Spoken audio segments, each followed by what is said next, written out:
the best-kept secret in town is out. Discover Tallulah at the Renaissance Hotel on Bluebonnet.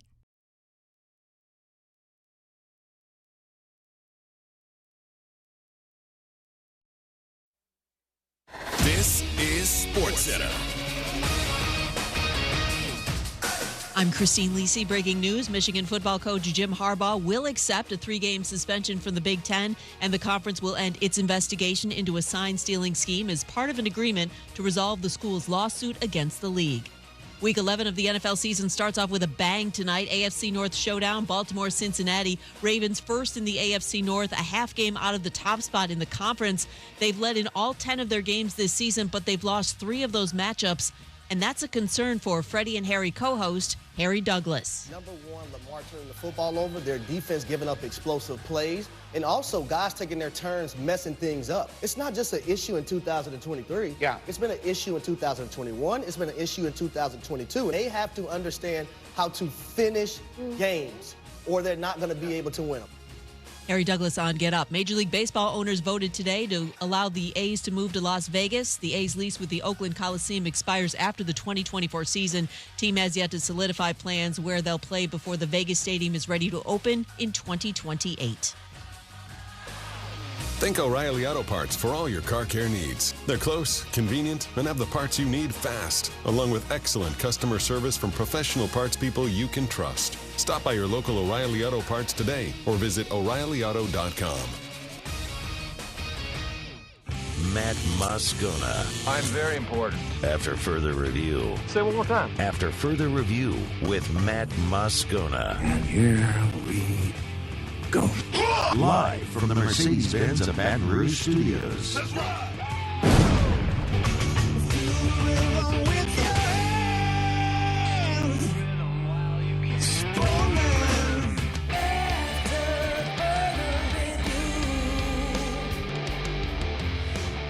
And off we go. Welcome aboard. Glad you're with us. AFR, presented by the Aesthetic Medicine and Anti-Aging Clinics of Louisiana. I'm Matt. You're a loser, Matt! Hey, shut up, kid. Paul O'Neill. They're chanting Paul O'Neill's name. Yusu. And Mr. Toby Tumpley.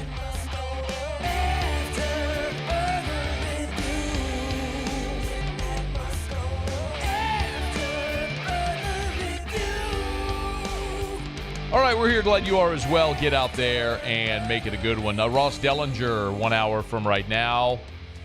Mike Triplett in hour 3. We'll do our Fantasy Blitz later this hour. Also next hour, Luke Easterling will be with us, who has a mock draft up, which I think you are going to find fascinating, which is actually where we're going to begin. But let us begin as we do every single day. It's time to pop the top on another edition of AFR with Bud Light. Drink easy. So we've had so much conversation here about Jaden Daniels and the Heisman Trophy. Get my desk set up right. Hang on. Get them right. Hang on. Get my desk set up. Good eye, fellas. Thanks for catching that, by the way. Appreciate y'all. There we go. Had to get everything right. Okay. We have had so much conversation over the past couple of weeks about Jaden Daniels and his quest for the Heisman Trophy, where he stands on the odds, what he needs to do, other contenders. One of the conversations that is starting to gain steam as well is the draft. And I do understand that we are a long ways away from the draft. It is November. You basically got 5 months until the NFL draft. But one of the things that was a bit perplexing as we looked through preseason mock drafts was that Jaden Daniels was widely considered a day 2 at best pick, somewhere in round 2 or 3 at best, kind of where he was graded. And with the way that Jaden Daniels has progressed this year, not just with the accuracy on the deep ball, his ability to read defenses, etc., that was going to be interesting to see as we start to get into some projections, and that's what tends to happen around this time of the year, because which you're going to have happen is guys are going to start opting out of the remainder of the season. I'm not suggesting that Jaden Daniels is going to opt out of the season. Don't misunderstand me. But teams that aren't playing for anything of significance. You're going to start to see players choose to forego the remainder of the year, forego their bowl game. And so the draft class is going to start to come into focus a little bit. And so you're going to start to see more and more mock drafts and draft conversation throughout the rest of November, certainly once you get into December when the regular season ends here in a couple of weeks. But also, I find it fascinating about this quarterback class because this has widely been regarded one of the deeper, stronger quarterback classes in recent memory for the NFL draft. And Jayden is a big part of that because he is this sort of wild card that has skyrocketed up boards where there's this general consensus, Caleb Williams, Drake May, whatever, are 1-2, and then it's all the clump of all the players we've talked about, from Bo Nix and Michael Penix to Michael Pratt, Shadur Sanders, and Quinn Ewers, Jaden Daniels. You get it. Well, as we talked about earlier, this week there's a report that Quinn Ewers is expected to go back to Texas. And last week, Dion was on the Dan Patrick Show and said Shadur is going back to Colorado. So that would clear the deck a bit, taking 2 potential first-round picks off the board, which only clears the path further for a skyrocketing Jaden Daniels. And what I saw today illustrates that very clearly. Luke Easterling is a draft analyst for Athlon and also a contributor at Sports Illustrated, and he put up a midseason NFL mock draft. And, not only does he have Jaden Daniels in round 1, he has Jaden Daniels going 11th overall. 11th overall to the Tampa Bay Buccaneers. Now, that would be gag-worthy if he ends up in Tampa. Yes, we do not want to see him in the NFC South, of course. But the 11th overall pick. The write-up is, this offseason will be full of big decisions for the Buccaneers, but none bigger than what to do long-term at quarterback. If they're not fully committed to Baker Mayfield with a new contract, they could opt to dip into a deep quarterback class for a younger, cheaper alternative. There are multiple options worthy of consideration here, but Daniels has been the most electric player in college football this year, and his development screams potential superstar at the next level. How about that? If you're wondering, he does project Drake May 1 and Caleb Williams 2. In all, got 6 first-round quarterbacks. The one that stunned me, and I think Saints fans would be A-okay with this one, he does have the Falcons taking a quarterback at 9, 2 spots ahead of where he projects Jaden Daniels to go to Tampa Bay. But the quarterback he's projecting at 9 is J.J. McCarthy out of Michigan, and this one just continues to floor me. I don't get it. And I understand there's a lot of smart people, when they go through their draft evaluations, they look at things that you and I may not look at. But I've watched Michigan this year, and J.J. McCarthy is a functional player in that offense that is playing a garbage schedule and is a run-heavy, lean-on-you type offense. I just don't get it. Maybe J.J. McCarthy is the next Tom Brady. Maybe he's a Tom Brady, Joe Montana love child clone. I don't get it. But he's one of those guys that a lot of people think a lot of. So anyway, McCarthy at 9, and then Daniels at 11. So 4 quarterbacks in the top 11 picks. He also has Bo Nix coming off the board in round 1, number 16 to the Raiders. And then he's got Michael Penix Jr. coming off the board, 21 to the Minnesota Vikings. So 6 quarterbacks in round 1, which feels more appropriate given the talent in this draft class. But what a massive leap that would be for Jaden Daniels. If you're talking from a potential day 2 pick to the 11th overall pick, Muse, how much did the 11th overall pick sign for it last year? Because that was Peter Skronsky, $19.67 million. Bro, what was the guarantee at signing? 11.3. So that's $11.3 million to sign, $19 million on the deal. I don't know if they have the slots yet for the 2024 draft. I don't know if you could find that. But think about like how life-changing that is. If you're a third-round pick, you're talking about roughly about a $3 million deal. It's about what you're going to be staring at over the life of your contract. Depending on where you are, that could fluctuate a bit, but you're talking about signing your name on a piece of paper and pocketing $11 million.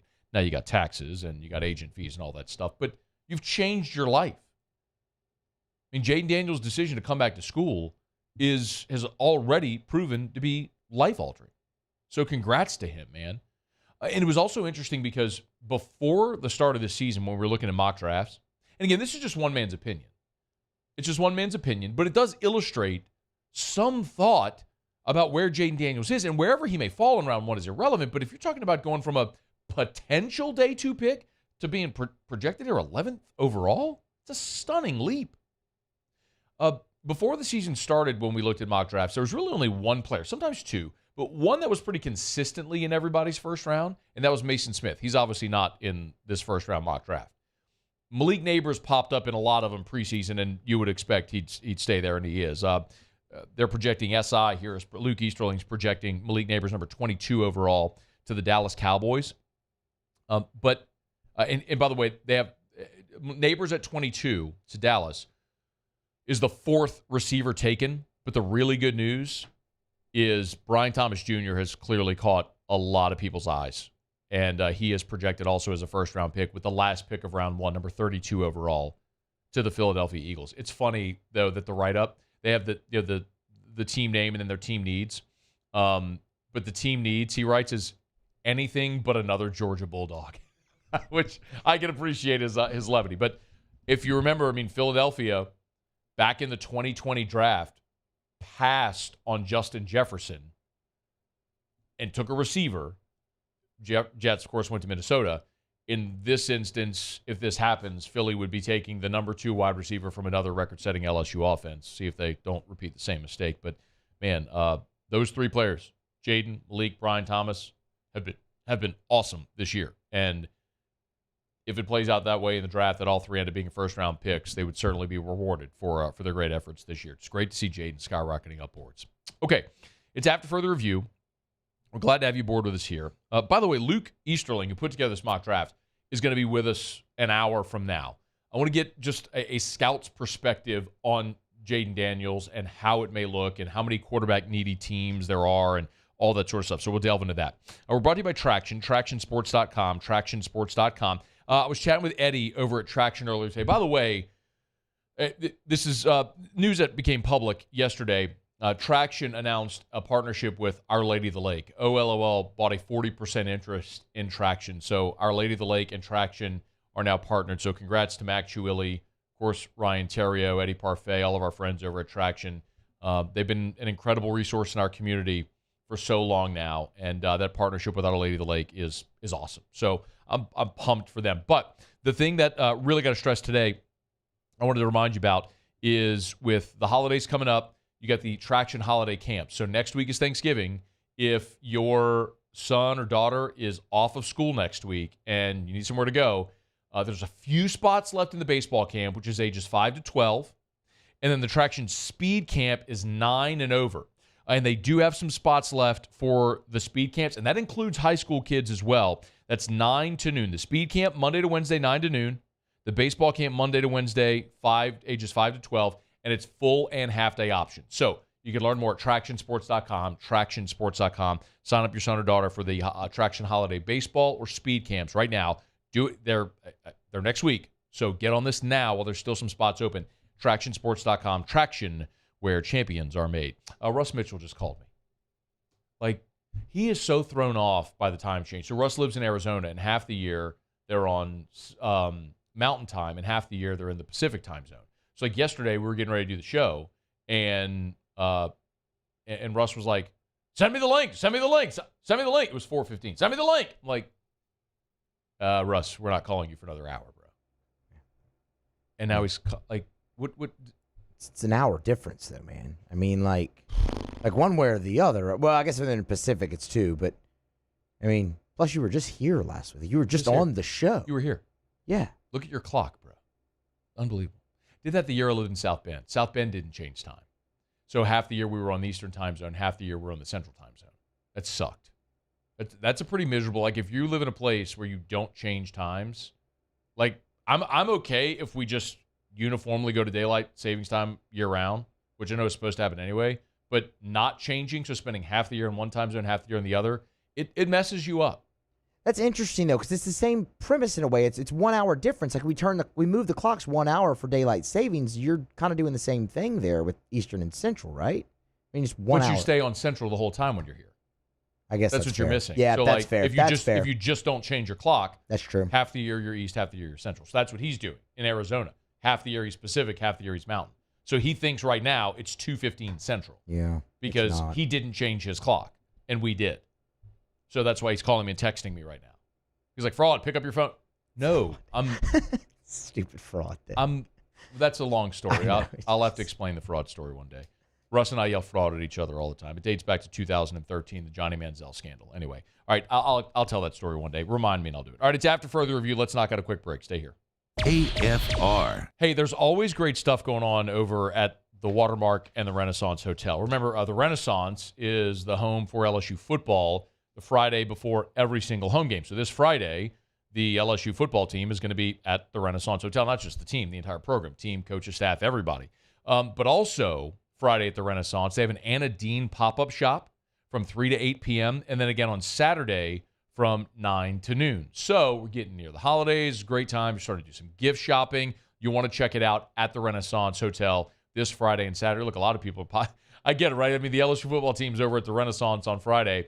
A lot of people just kind of happen into the lobby, see who you might see sort of thing, try to grab a photo or picture. Not that I'm sitting here encouraging that or whatever, but of course people do it. That's cool. Go kids looking for photos or autographs. But they'll also have that Anna Dean pop-up both Friday and Saturday. Friday from 3 to 8 p.m., Saturday from 9 until noon over at the Renaissance Hotel. Remember, it's the Watermark and the Renaissance Hotels in Baton Rouge.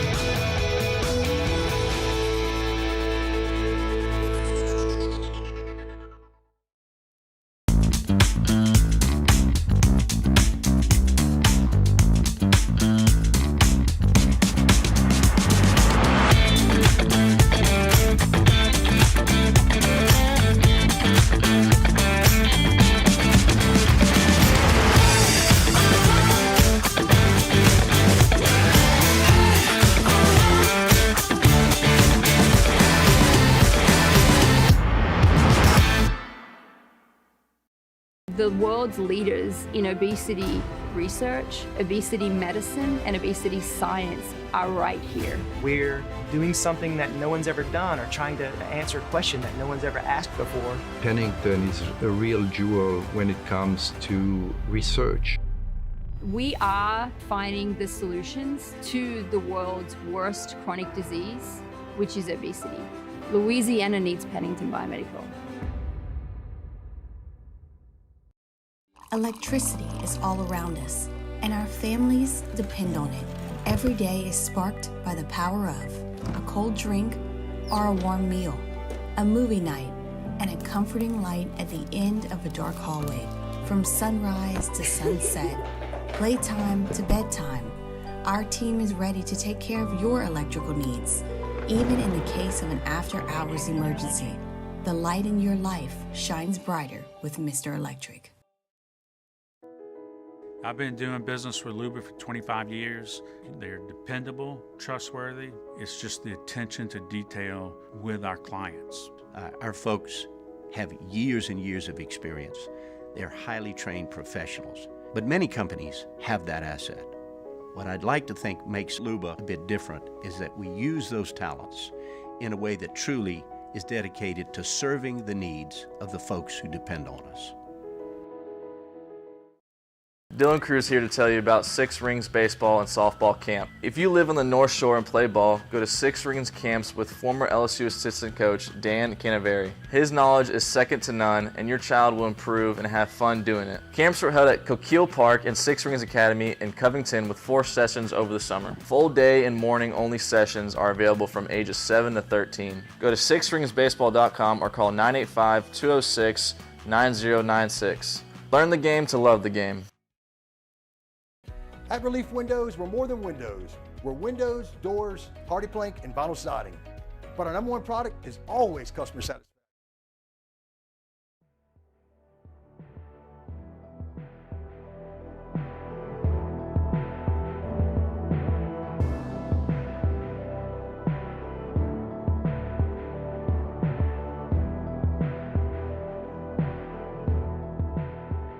After further review with Matt Moscona. Presented by the Aesthetic Medicine and Anti-Aging Clinics of Louisiana, Baton Rouge, Lafayette, and online at theantiagingclinics.com. All right, they're underway in Charleston with LSU basketball taking on Dayton. I get it. Not a lot of people are super locked into anything having to do with this men's basketball team right now, especially coming off the loss to Nichols.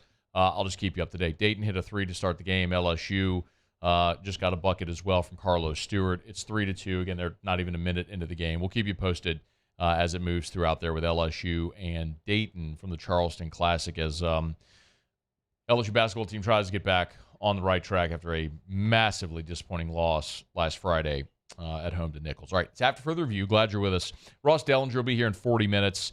We'll talk to Luke Easterling, who from SI and Athlon, who has the mock draft out that we just referenced there a bit ago. And then Mike Triplett here in hour number 3. The Saints have their bye this week, and so it comes at a good time. You're 5-5 on the season, and as you all know, a disappointing loss in Minnesota. Last year, coming off the bye, the Saints won 3 straight games. And if the Saints were able to replicate that performance this year coming off the bye, they could effectively lock up the division. Because your next 3 games, as you look at it, of course, you'll be at Atlanta, you're home against the Lions, and then you're home against the Panthers. So 2 of those games are divisional games.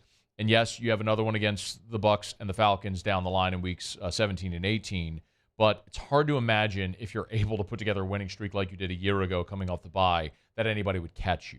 So it's going to be critically important for the Saints to come out of their bye sharp and ready. As a matter of fact, Dennis Allen, when he met with reporters to preview this, talked a little bit about their plans for the bye week. Look, first and foremost, I told them, I want you to get away. I want you to get some rest. I want you to work on getting your bodies and your minds back and get ready to make this stretch run. That's what this is about.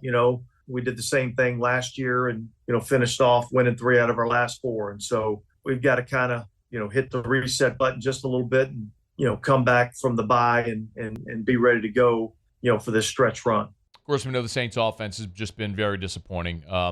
21 points a game, that's 18th in the NFL. And when you look at the talent they have on this offense, it's just flatly not good enough. So one conversation that we've had pretty extensively is about staff changes. And a conversation like that is legitimized further. That's not just fan fodder. That's legitimized further when you look at what just happened in Buffalo, where they had a very disappointing loss in prime time, and they decided to fire Ken Dorsey and elevate Joe Brady for the remainder of the season. They saw an opportunity in Buffalo slipping away. You've got your franchise quarterback. You have a team that you feel like should win that division, should make a playoff push. You're at 500 through 10 weeks, and you realize, man, we have to do something or this slips away, and they got aggressive and decided to make a change. And so there's been a lot of conversation about Pete Carmichael and what the Saints might do if they moved on from there. And Dennis Allen was asked point blank if during this bye week they would consider staff changes. I think we'll evaluate everything that we're doing, and we know we have to do better than, what we've done. We've been way too inconsistent. We need a lot more inconsistency, but no, I don't anticipate any staff changes during the bye week. Does not anticipate staff changes during the bye week. He acknowledged that they've been way too inconsistent and that they need more inconsistency. What we've done, we've been way too inconsistent. We need a lot more inconsistency, but yes, you need more that's what you need. When you're way too inconsistent, you need more inconsistency, Dennis Allen. I get it. I'm being hard on the guy. He tripped over his words. He said the wrong thing. But, geez, it's low-hanging fruit at this point, fella. What are you doing? We need more inconsistency? We need more inconsistency? We need a lot more inconsistency, but... Do you think maybe he meant we need more inconsistency, no, not inconsistent? You don't. It could. That's a wonderful attempt by you. Trying to help him out here, man. Terrific job at spin doctoring. He needs it. Yes, he does. He needs it. You're like the presidential press conference person, the White House spokesperson. Yeah. Where you walk up to and it doesn't matter this one or any of them. You walk up, you have those big binders, whatever they talk about, you start flipping to the page where you got your notes ready, bro. That's Muse. No, he meant in. We need more in the way In the way of consistency. No, that's not get it. That's not at all. So Sneaky Pete will be back for another week, at least. And then, the problem with the Saints team, hat tip to the folks over at Saints Wire. They put together the top 10 and bottom 10 graded players on the Saints by Pro Football Focus on offense and defense. So top 10 offense, top 10 defense, bottom 10 offense, bottom 10 defense. And I say this all the time about Pro Football Focus. It's not the standard. It is a tool to use. It's not the be-all, end-all. It's just a metric, a tool. But sometimes it is revealing. When you look at the Saints, I just mentioned, right? They're 18th in the NFL in scoring. And when you look at them recently here, 19 points against the Vikings, 24 against the Bears. And that 24, remember, on a day where you had 5 turnovers and you put just 24 points on the board. Here's the top 10 graded players offensively for the New Orleans Saints. Highest graded offensive player, Chris Olave. Number 2, Eric McCoy, Ryan Ramczyk, Taysom Hill, Rashid Shaheed 5, Kamara 6, Derek Carr 7, Jameis, Michael Thomas, Kendre Miller. That's your top 10. You know what stands out there? It's a whole bunch of starters. It's guys you count on. Olave, McCoy, Ramczyk, Taysom, Shaheed, Kamara, Carr, Michael Thomas. It's guys you're counting on. Or your highest rated guys, which is great. That's a great thing. You should be doing better. The bottom 10 on offense, look at your worst graded players offensively. Your worst graded player offensively is Adam Prentice. It's your fullback who barely plays. Keith Kirkwood, Jimmy Graham, Juwan Johnson, Tommy Kramer. That's your 5 lowest graded players offensively. Prentice, Kirkwood, Graham, Juwan Johnson, Tommy Kramer. Then Andrus Peat is your 6th worst.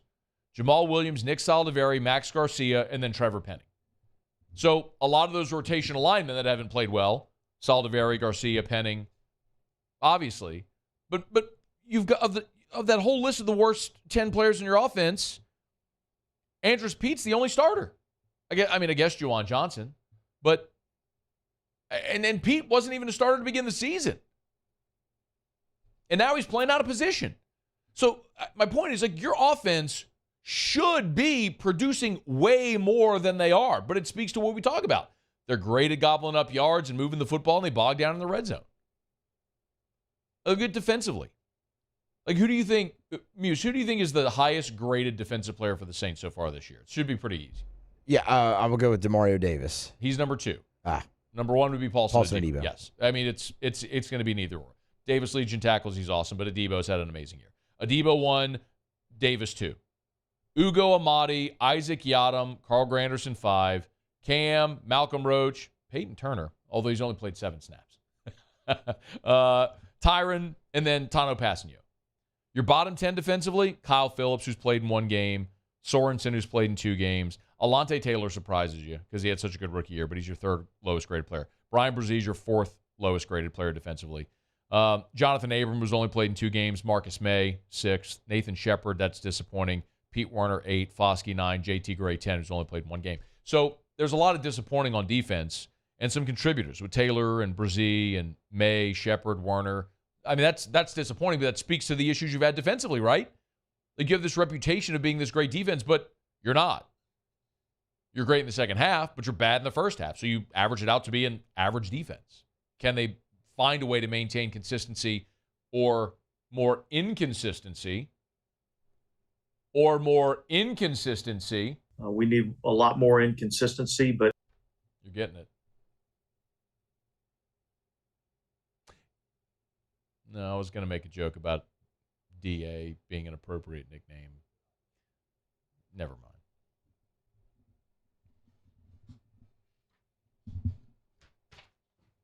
The bye week comes at a good time for the New Orleans Saints. For all of us.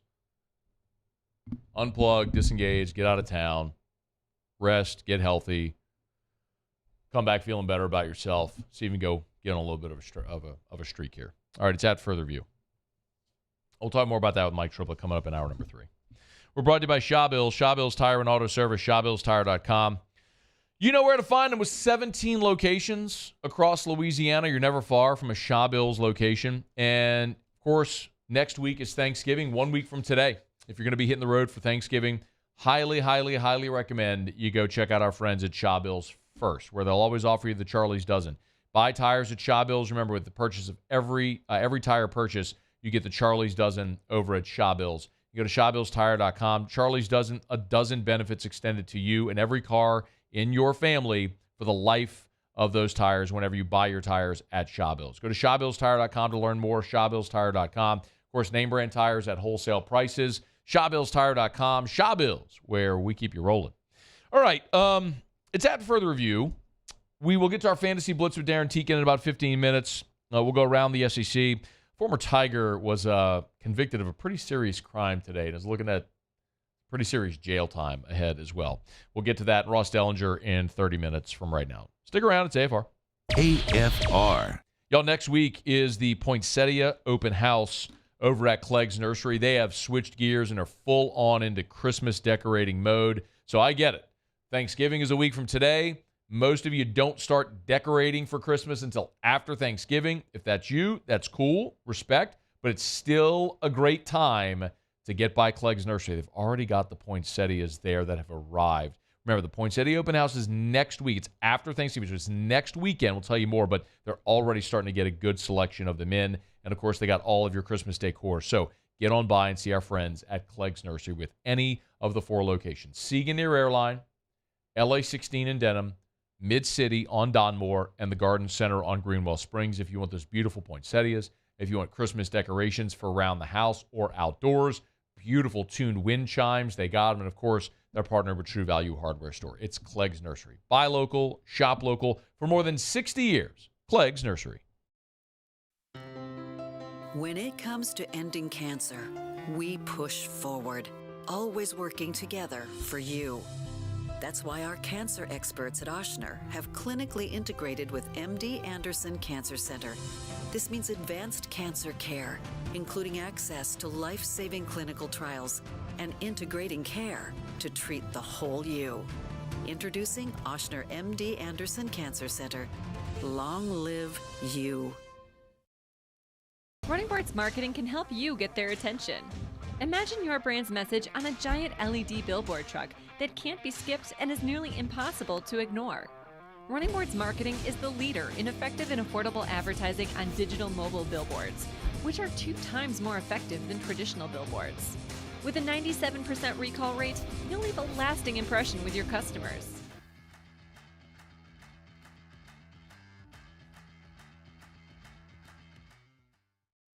Bayou Chrysler Dodge Jeep Ram has $20,000 off MSRP on new 23 Ram 1500 trucks. $20,000 off plus no payments for 90 days on new 23 Ram 1500 trucks. All with Bayou's 1 million mile warranty. The crew at Bayou Automotive is going to do right by you.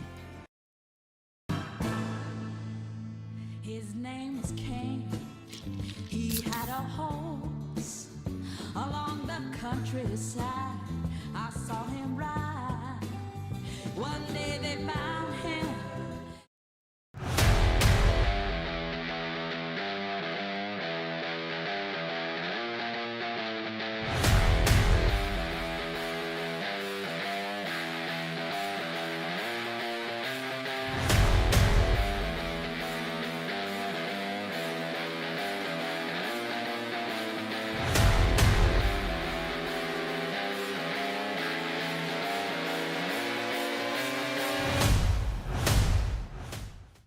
Gulf Coast Office Products is a nationally recognized Savin office equipment dealer based right here in Louisiana. Over 100 employees strong, Gulf Coast has the boots on the ground to support all vertical markets from education, engineering, legal, and finance. With the latest in office technology from desktop to production segment units, Gulf Coast and Savin have the perfect fit for you.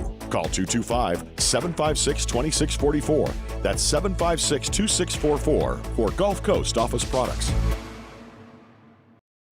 Electricity is all around us, and our families depend on it. Every day is sparked by the power of a cold drink or a warm meal, a movie night, and a comforting light at the end of a dark hallway. From sunrise to sunset, playtime to bedtime, Our team is ready to take care of your electrical needs, even in the case of an after-hours.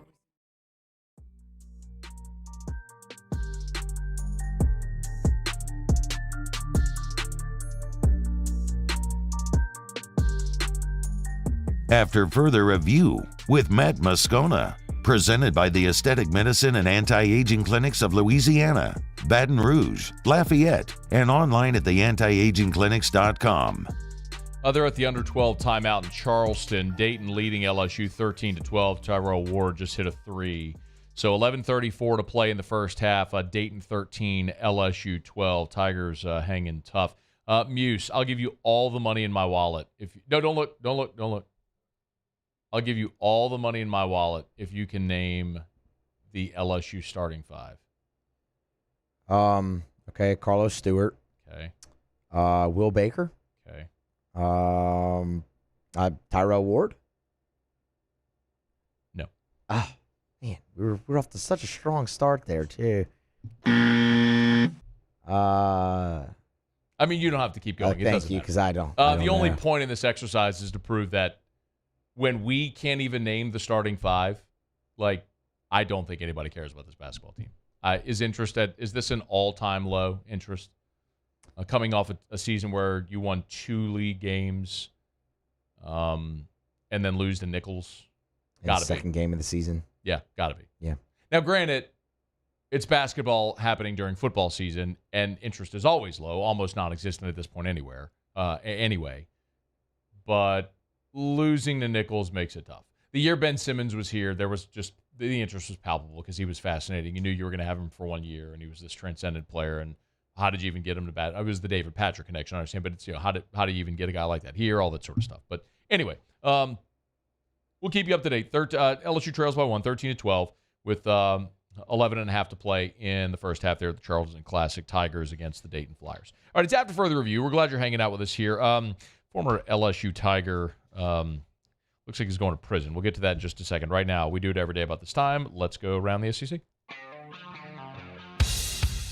Around the SEC, presented by Gulf Coast Office Products, excellence in imaging solutions.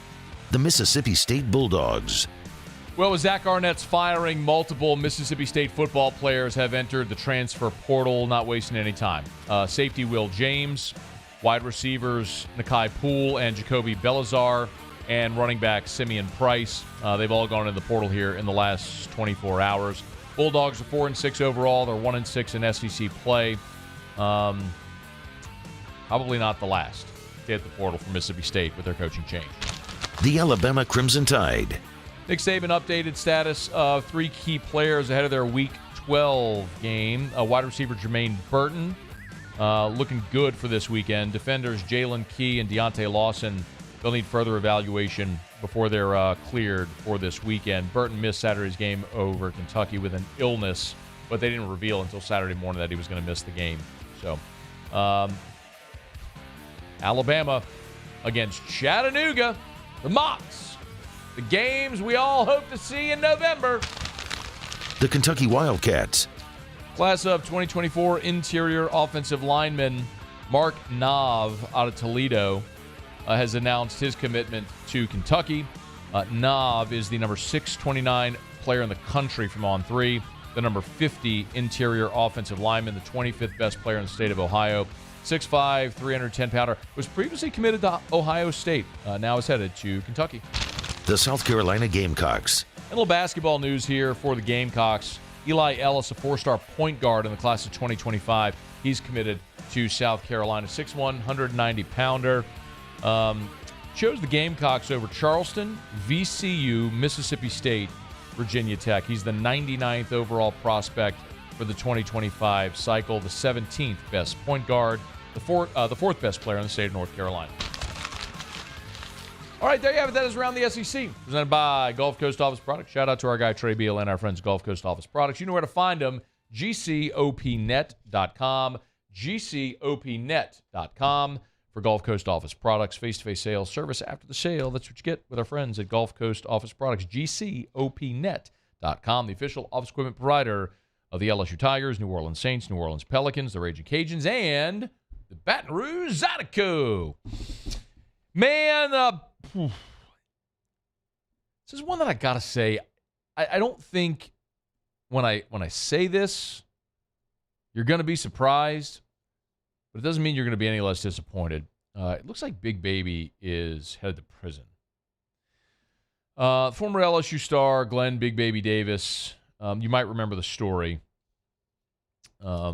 He was found guilty Wednesday of conspiracy charges related to a scheme to defraud the NBA's healthcare system. Davis and Will Bynum were found guilty on Wednesday. The admitted ringleader was Terrence Williams, who earlier this year admitted to the scheme and was sentenced to 10 years in prison. Sebastian Telfair and Darius Miles pleaded guilty earlier this year. They are awaiting sentencing. But Davis and Bynum fought the charges, lost in court, and now they are awaiting sentences. They could be sentenced to as much. The maximum penalty would be 20 years in prison. Although, according to analysts, the sentences are unlikely to be that long, but still, Big Baby is facing jail time. Essentially, what these players were doing, where they were making claims for dental and medical procedures, that never happened. So they were defrauding the NBA's healthcare system. Big Baby was a member of LSU's 06 Final Four team. Went into the NBA from 2008 to 2015. He was a member of the Celtics during their championship season in 2008. And my goodness, it's a guy he's found a lot of dead ends and wrong turns during his life. We know he had a rough upbringing.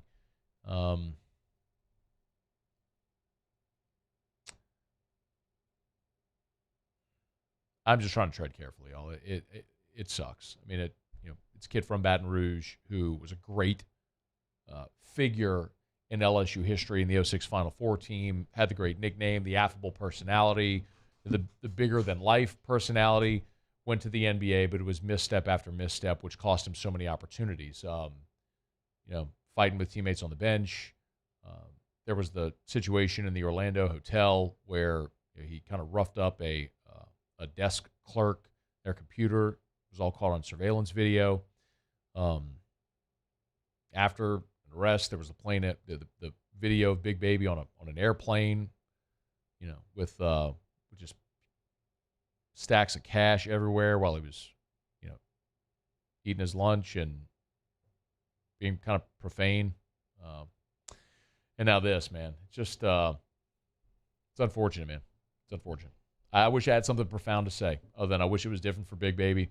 Hopefully, he'll be sentenced, and he's likely going to go to prison, and hopefully he's able to reform himself, come out, and be better for it. So, Glenn Davis, Big Baby, found guilty today for defrauding the NBA's healthcare system, likely facing prison time. When he's sentenced, we'll let you know. Okay.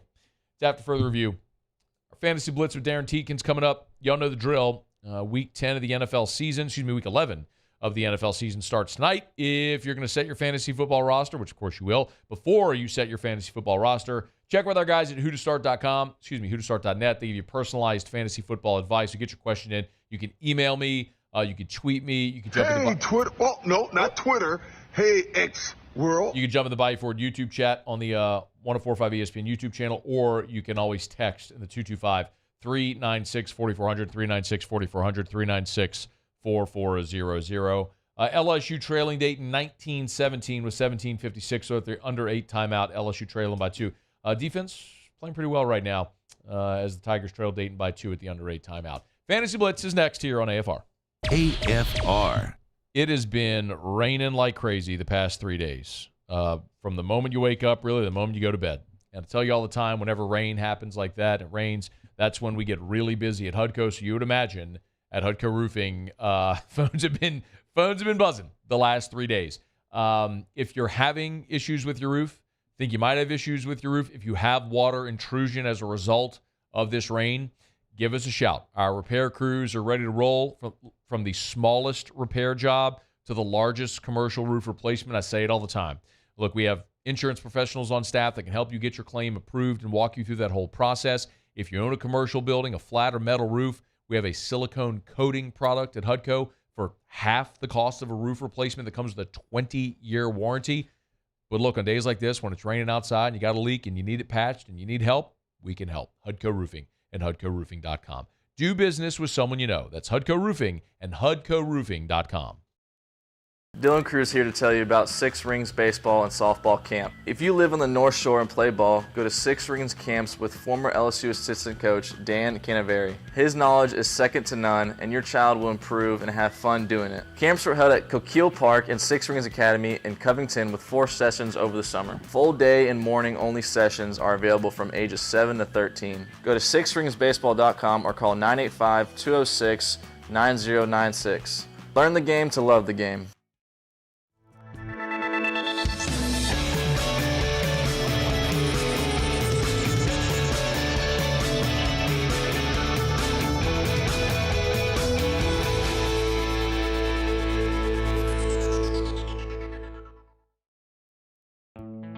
The importance of doing this fortified program and offering it to people down here is, number one, the only real chance you're going to get to do this is when you put on a new roof or build new. And through companies like HUDCO, who's kind of leading the way in this thing, it's going to offer the customers a huge advantage in the insurance market and the price of their insurance. You know, we're not looking to make a fortune off fortifying. We're trying to give you a better product than our competitor at the moment.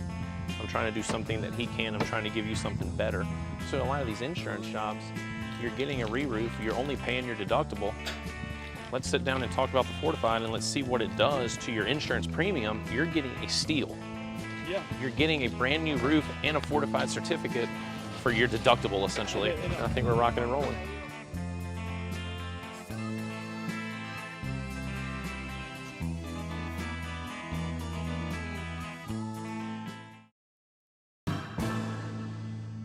His name was King. He had a horse along the countryside. I saw him ride. One day they found him.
After further review with Matt Moscona, presented by the Aesthetic Medicine and Anti-Aging Clinics of Louisiana, Baton Rouge, Lafayette, and online at theantiagingclinics.com. After further review, this is the Fantasy Football Blitz. Do you know who I am? Powered by whotostart.net. Who the hell are you? whotostart.net. King of the Who? The Fantasy Football Blitz. Who the Bitten? This is the Fantasy Football Blitz, powered by whotostart.net. All right, let's do it. Week 11 in the NFL gets kicked off tonight. Joey B and the Bengals in Baltimore, or Baltimore, as people from Baltimore may say. And the Ravens tonight, 7:15 on Prime Video. Darin Tietgen from whotostart.net, good enough to join us before you set your fantasy football roster. Check with our guys at whotostart.net. Darin, we appreciate you, man. How are you? I'm doing good. And I always thought it was Balmer. Balmer. Whenever you're from the South like we are, and you watch shows originated out of the Northeast, and they call Baltimore, and they basically pronounce the T as a D, and it's like Baltimore. It's like, well, is it Baltimore? Yeah. That's like Louisville is Louisville. You know, you got to say it right. Louisville. Like New Orleans is not New Orleans. It's New Orleans. Go with what the locals say. So I'll say Baltimore. Hey, thought on tonight's ball game, Cincinnati and Baltimore. Who are we keeping an eye on? Oh, yeah, it looks like it's probably a better matchup than we've had for a lot of Thursdays. Thank God. Yeah, definitely.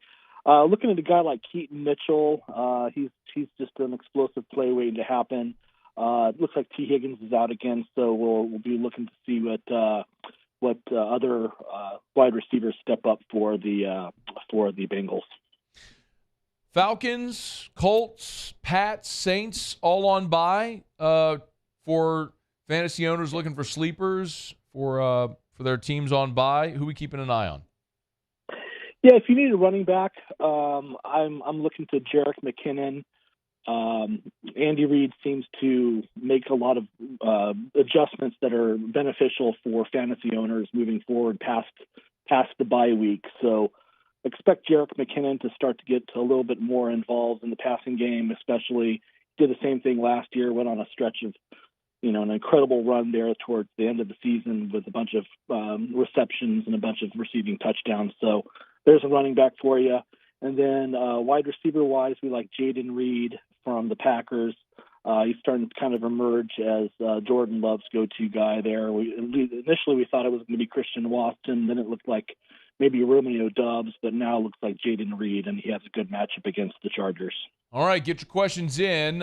You can email us, tweet us, text us, 225-396-4400, 396-4400, 396-4400. Get your fantasy football question in. Let's start with Rusty, who said, Darin, I'm in a dynasty league. I have Javonte Williams, and I just traded Gus Edwards for Jaleel McLaughlin. Was that a good move? Yeah, I mean, obviously if Javonte goes down, McLaughlin's stock jumps big time, and Edwards is certainly a touchdown-dependent type of wide or running back who's starting to lose some looks to guys like Justice Hill and the aforementioned Keaton Mitchell. So long-term, that's probably a good move for you, yeah. Jamie says he's got Keaton Mitchell or Jaden Reed, flex, PPR. Who to start?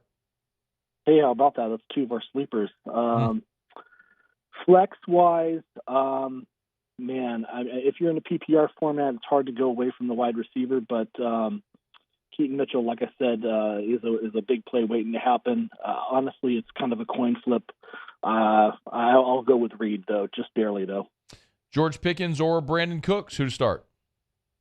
Yeah, I'm not trusting Pickens. I'm leaving him on my bench.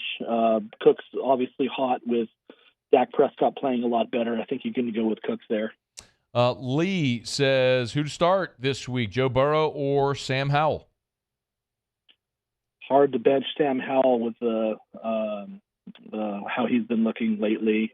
Then obviously with your boy Burrow there facing a tough Baltimore defense, I think you kind of have to lead towards Sam Howell with that great matchup against the Giants. Another quarterback question. This is from Grayson. Says, Darin, I got Tua or Joe Burrow. Who to start? Yeah, I think that's the same thing as with the Howell question. Tua with a great matchup.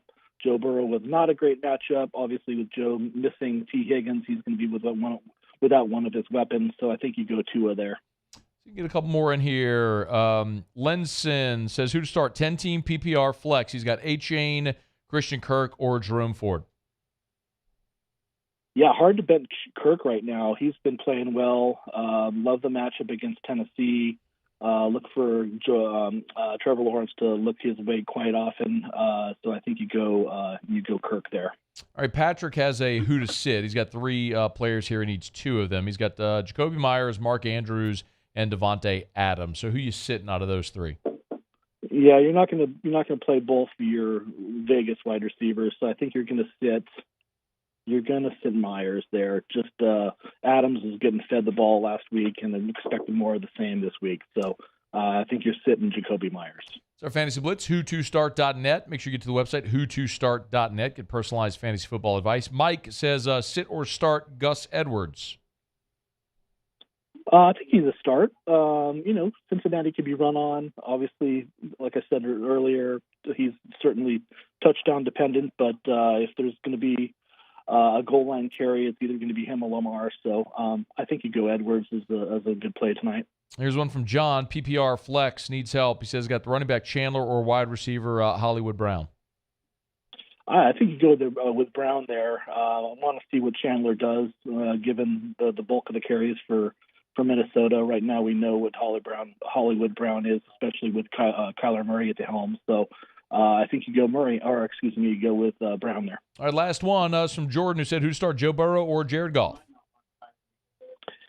Yeah, I mean, you could expect Burrow to do okay tonight, but I think Goff is just a little bit safer. Again, with the matchup against the Bears, just a safer bet. Darin Tietgen, who2start.net. Again, the numeral 2, who2start.net. We appreciate it as always, Darin. Thanks, man. All right, thanks a lot. All right, be well. Have a great weekend. Enjoy the football. Hour number 2, Ross Dellenger joins us next. AFR. Love telling you about Pure Restoration. And listen, with all of the rainy weather we've had the past few days, if you've had water intrusion and you have mold or think you might have mold or water damage, you need Pure Restoration. They have a patented non-toxic dry fog treatment that we've told you about for more than a year now. Again, Mold Zero has just rebranded to Pure Restoration. Same company, same product, new expanded menu of services. As general contractors, they can do demolition and build back if you need it. But if you need mold remediation, if you need to sanitize a building, remove odor, they can do it. I told you this crazy story. Of course, they're more efficient and they're going to be more cost effective. There's a 200,000 square foot building that had mold. They had them reoccupied within 48 hours. It's Pure Restoration. Learn more. Call Jim Woodworth. Find out about Pure Restoration and their menu of services. Pure-restoration.com. Pure-restoration.com. I'm Chris Nakamoto, and here's what I'm working on for my stories on WBRZ Channel 2 tonight.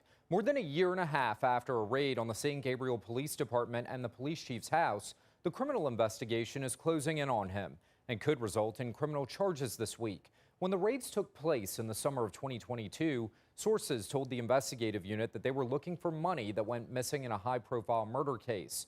They've now found more issues. I'm Chris Nakamoto from WBRZ. Watch more tonight on WBRZ Channel 2. Bayou Chrysler Dodge Jeep Ram has $20,000 off MSRP on new 23 Ram 1500 trucks. $20,000 off plus no payments for 90 days on new 23 Ram 1500 trucks. All with Bayou's 1 million mile warranty. The crew at Bayou Automotive is going to do right by you. The world's leaders in obesity research, obesity medicine, and obesity science are right here. We're doing something that no one's ever done or trying to answer a question that no one's ever asked before. Pennington is a real jewel when it comes to research. We are finding the solutions to the world's worst chronic disease, which is obesity. Louisiana needs Pennington Biomedical. Gulf Coast Bank and Trust is giving our customers the power to bank anywhere, anytime during this challenging event. And we're right there with you. Our mobile banking app is a smart way to manage your money and time. Gulf Coast Bank and Trust, the bank that cares about you. Running Boards Marketing can help you get their attention. Imagine your brand's message on a giant LED billboard truck that can't be skipped and is nearly impossible to ignore. Running Boards Marketing is the leader in effective and affordable advertising on digital mobile billboards, which are 2 times more effective than traditional billboards. With a 97% recall rate, you'll leave a lasting impression with your customers.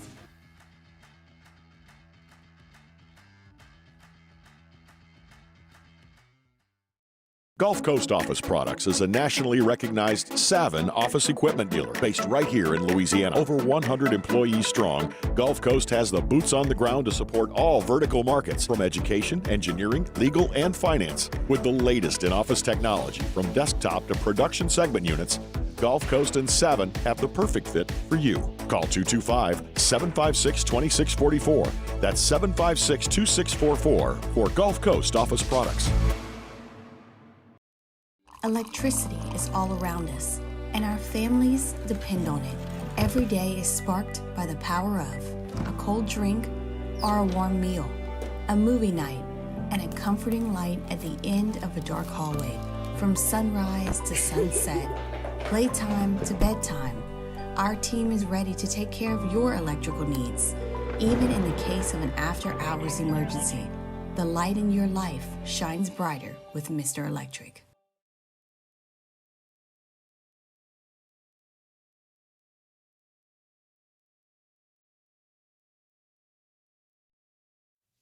This is SportsCenter. I'm Christine Lisi. Breaking news, Michigan football coach Jim Harbaugh will accept a 3-game suspension from the Big Ten, and the conference will end its investigation into a sign-stealing scheme as part of an agreement to resolve the school's lawsuit against the league.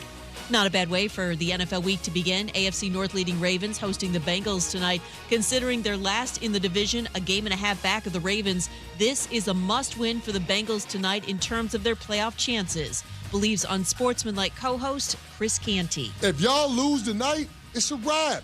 They would have to go essentially 5-2, 6-1 in their remaining 7 games.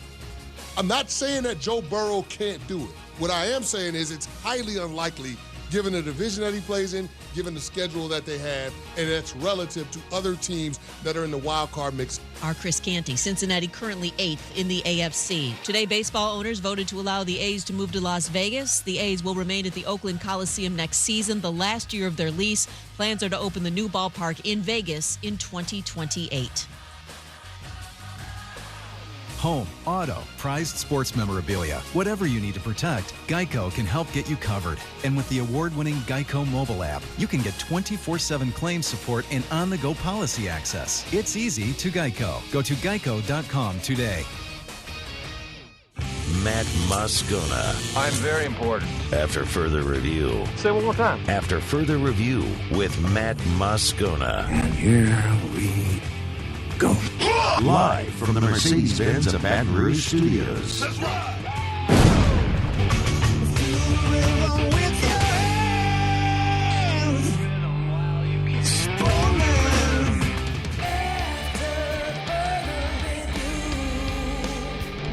Hour 2 off we go. Welcome aboard. Glad you're with us. It's AFR, presented by the Aesthetic Medicine and Anti-Aging Clinics of Louisiana. I'm Matt. This is Shaq O'Neal, and I hate Matt. Paul O'Neal. They're chanting Paul O'Neal's name. Yusu. And Mr. Toby Tumbley.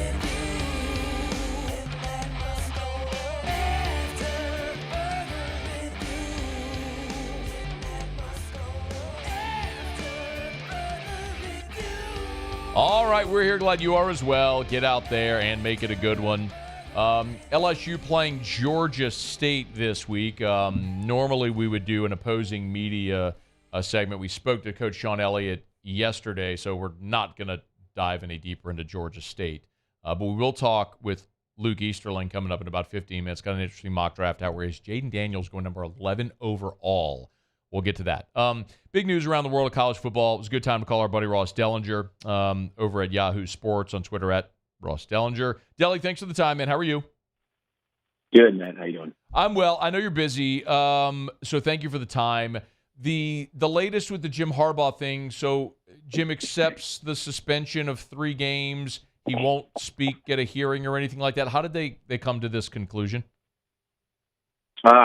Good question. I think that if you carefully read the statement that Michigan released, there's a line in there that gives you a glimpse of why Michigan decided to drop all litigation and accept the 3-game suspension. And that line is, the conference agreed to close its investigation.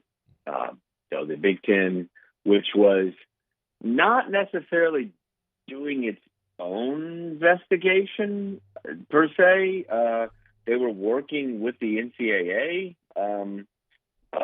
to kind of get information from them, and then they penalized Jim Harbaugh based on the information from the NCAA.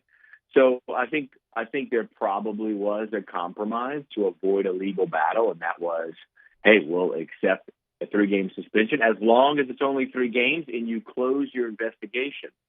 And you remember, Matt, the Big Ten left open that more penalties could come this season against Michigan and Jim Harbaugh if more information was provided from the NCAA, and that pretty much closes that. So it kind of seems like it was a little bit of of a compromise. Okay.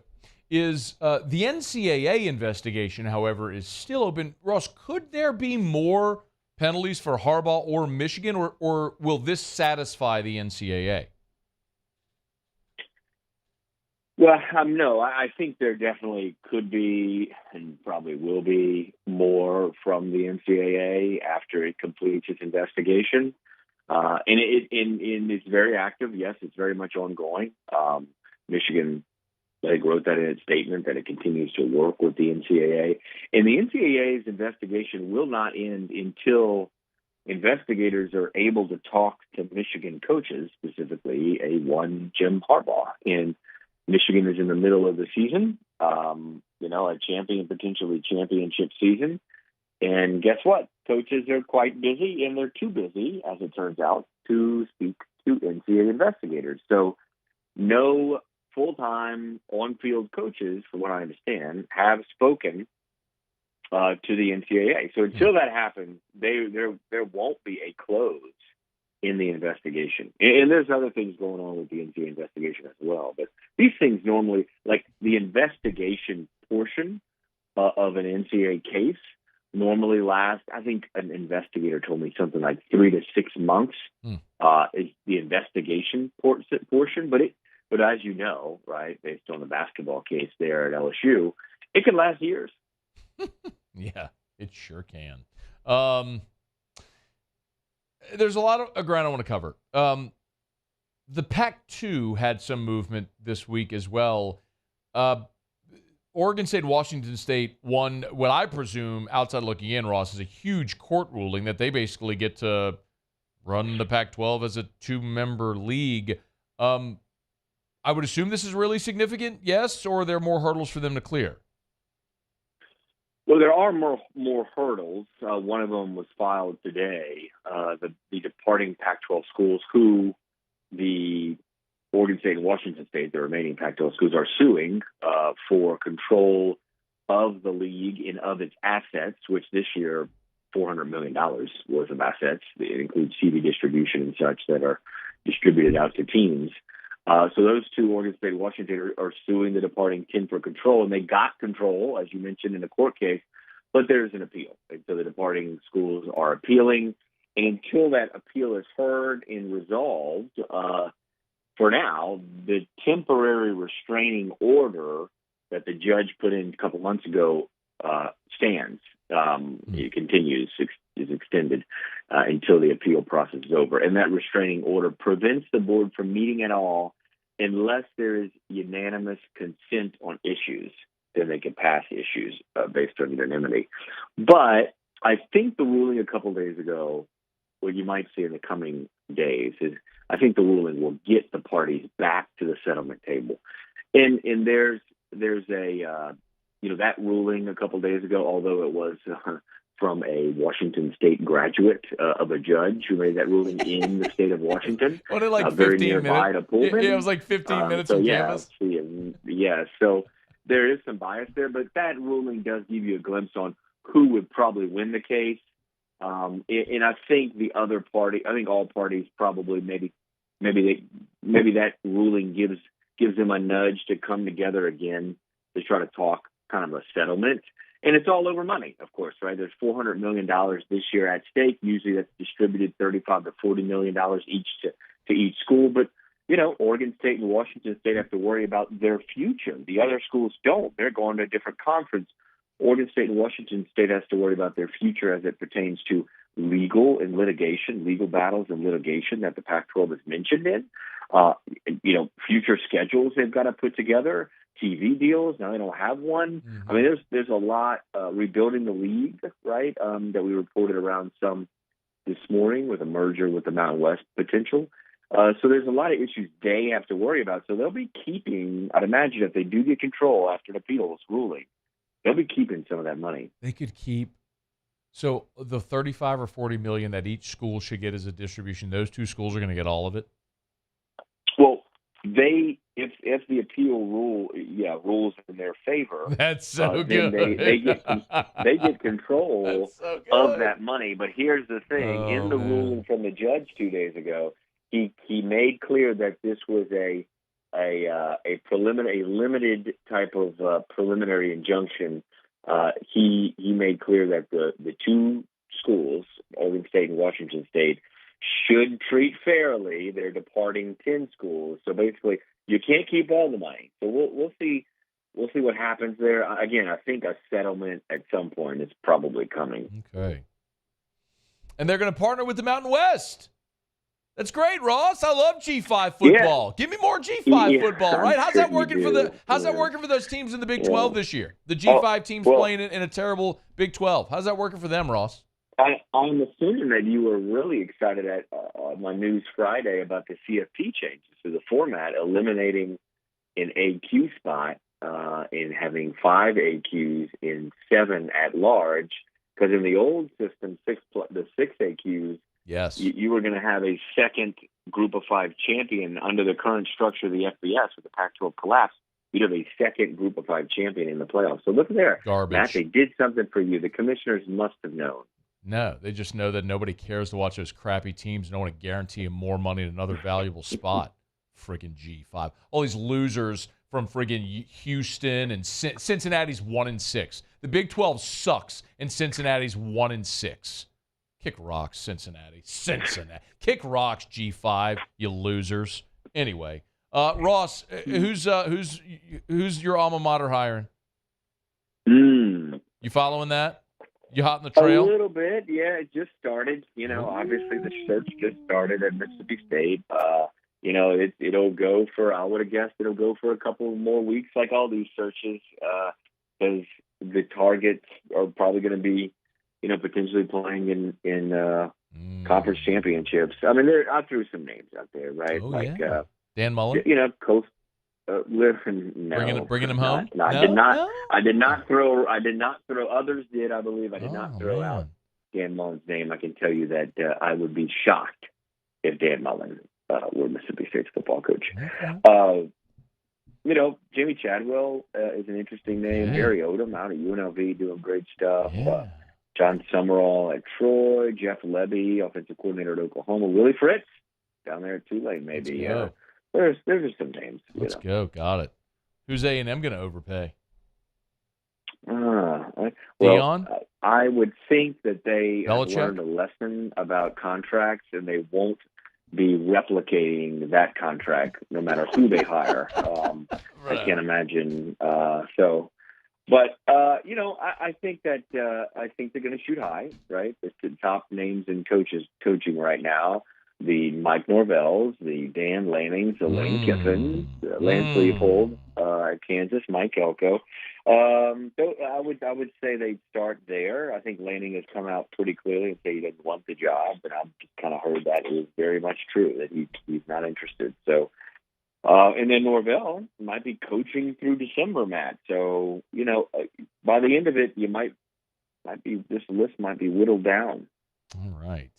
Can't wait to see who gets it. I love silly season just as much as I love G5 football, Ross. How about that? He is, Ross I'm not a Dellenger. fan of silly season either. It makes me drink more. No, I love the coaching carousel. I do. I really do love it. It's just so much fun. I just sit back and watch everybody set everything on fire. That's so much fun. To watch the chaos and everything, that's a lot of fun. While I sip fine whiskey. Ross Dellenger of Yahoo Sports. He's on Twitter at Ross Dellenger. Thank you for the time. Always great to chat. All right, man. See you, buddy. All right. That's Ross Dellenger. This is After Further Review. Luke Easterling, Athlon and SI. He's got a mock draft out that has Jaden Daniels 11th overall. He'll tell us why next on AFR. AFR. I absolutely love when our partners give back to the community, and River City's 1 Hour Air is doing that. They're calling it Operation Christmas Spirit 2023. River City's 1 Hour Air is adopting 3 families this Christmas to get their children gifts. If you go check out the River City's 1 Hour Air social media pages, you can see all of the info. They also sent an email to all their customers. I got it yesterday. So would highly recommend that if you know a family in need with kiddos who maybe they got a tough time ahead, let River City's 1 Hour Air help make that Christmas special for that family. You can send your application to Christmas at onehourbr.com. Spell it out, Christmas at onehourbr.com. Christmas at onehourbr.com. Or check it out on their social media. Operation Christmas Spirit 2023. I've been doing business with Luba for 25 years. They're dependable, trustworthy. It's just the attention to detail with our clients. Our folks have years and years of experience. They're highly trained professionals. But many companies have that asset. What I'd like to think makes Luba a bit different is that we use those talents in a way that truly is dedicated to serving the needs of the folks who depend on us. It was a humid day, barefoot children play, looking for that summer shade. Time just slips away. Oh, Louisiana, some kind of hold on me. Like cypress stumps, your roots are planted deep inside of me. Dylan Cruz here to tell you about Six Rings Baseball and Softball Camp. If you live on the North Shore and play ball, go to Six Rings Camps with former LSU assistant coach Dan Canaveri. His knowledge is second to none, and your child will improve and have fun doing it. Camps are held at Coquille Park and Six Rings Academy in Covington with 4 sessions over the summer. Full day and morning only sessions are available from ages 7 to 13. Go to sixringsbaseball.com or call 985-206-9096. Learn the game to love the game. Running Boards Marketing can help you get their attention. Imagine your brand's message on a giant LED billboard truck that can't be skipped and is nearly impossible to ignore. Running Boards Marketing is the leader in effective and affordable advertising on digital mobile billboards, which are 2 times more effective than traditional billboards. With a 97% recall rate, you'll leave a lasting impression with your customers.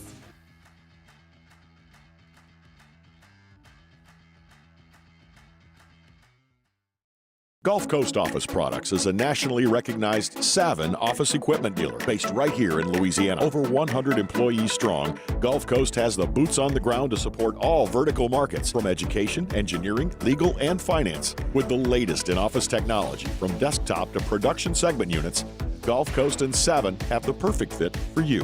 Call 225-756-2644. That's 756-2644 for Gulf Coast Office Products.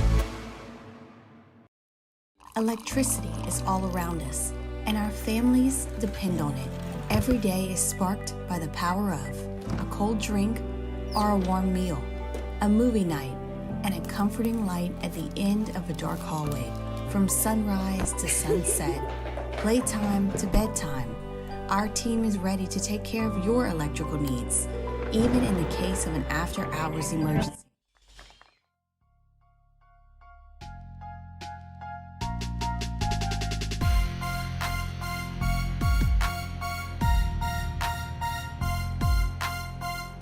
After further review with Matt Moscona, presented by the Aesthetic Medicine and Anti-Aging Clinics of Louisiana, Baton Rouge, Lafayette, and online at theantiagingclinics.com. All right, thanks again to Ross Dellenger for joining us. Mike Triplett 1 hour from right now. You probably saw this earlier today, if you haven't yet, but we kind of threw it out there on social media. New mock draft is out over at SI from Luke Easterling. He's got Jaden Daniels all the way up to number 11 overall. Clearly, there's a lot of people here who are going to be ecstatic about that. Probably a lot of people in the Daniels household as well to see that news. But Luke Easterling's good enough to join us to explain why. Luke, we appreciate the time, man. How are you? Hey, my pleasure, guys. Thanks for having me. No, absolutely. Thanks for making time. Okay, let's just start with the obvious. That's a pretty meteoric rise for Jaden Daniels. Why do you have him all the way up at number 11? Well, one thing I'll say about it, too, is it's even more impressive when you look at the rest of the quarterback class, right? Because this isn't one of those quarterback classes where you just got 1 or 2 guys at the top and then there's just nobody else, right? I mean, there's a long list in that second tier. You do have those top 2 guys. You do have Caleb Williams. You do have Drake May. But after that, there's a lot of other guys who could make a really strong case to go in the first round, maybe even the top 10.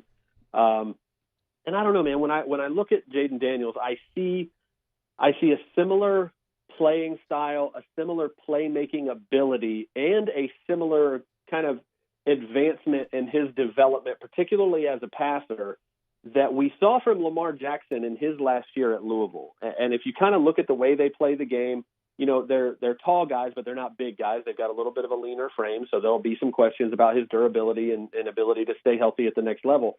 But obviously the explosiveness as a runner is there, like we had with Lamar. And Lamar made a really big jump in terms of his ability as a pocket passer, his ability as an accurate passer on the move that last year at Louisville. And I think that light has clicked on for Jaden Daniels this season, where he's made the jump as a passer. He's still as dangerous and explosive as a runner.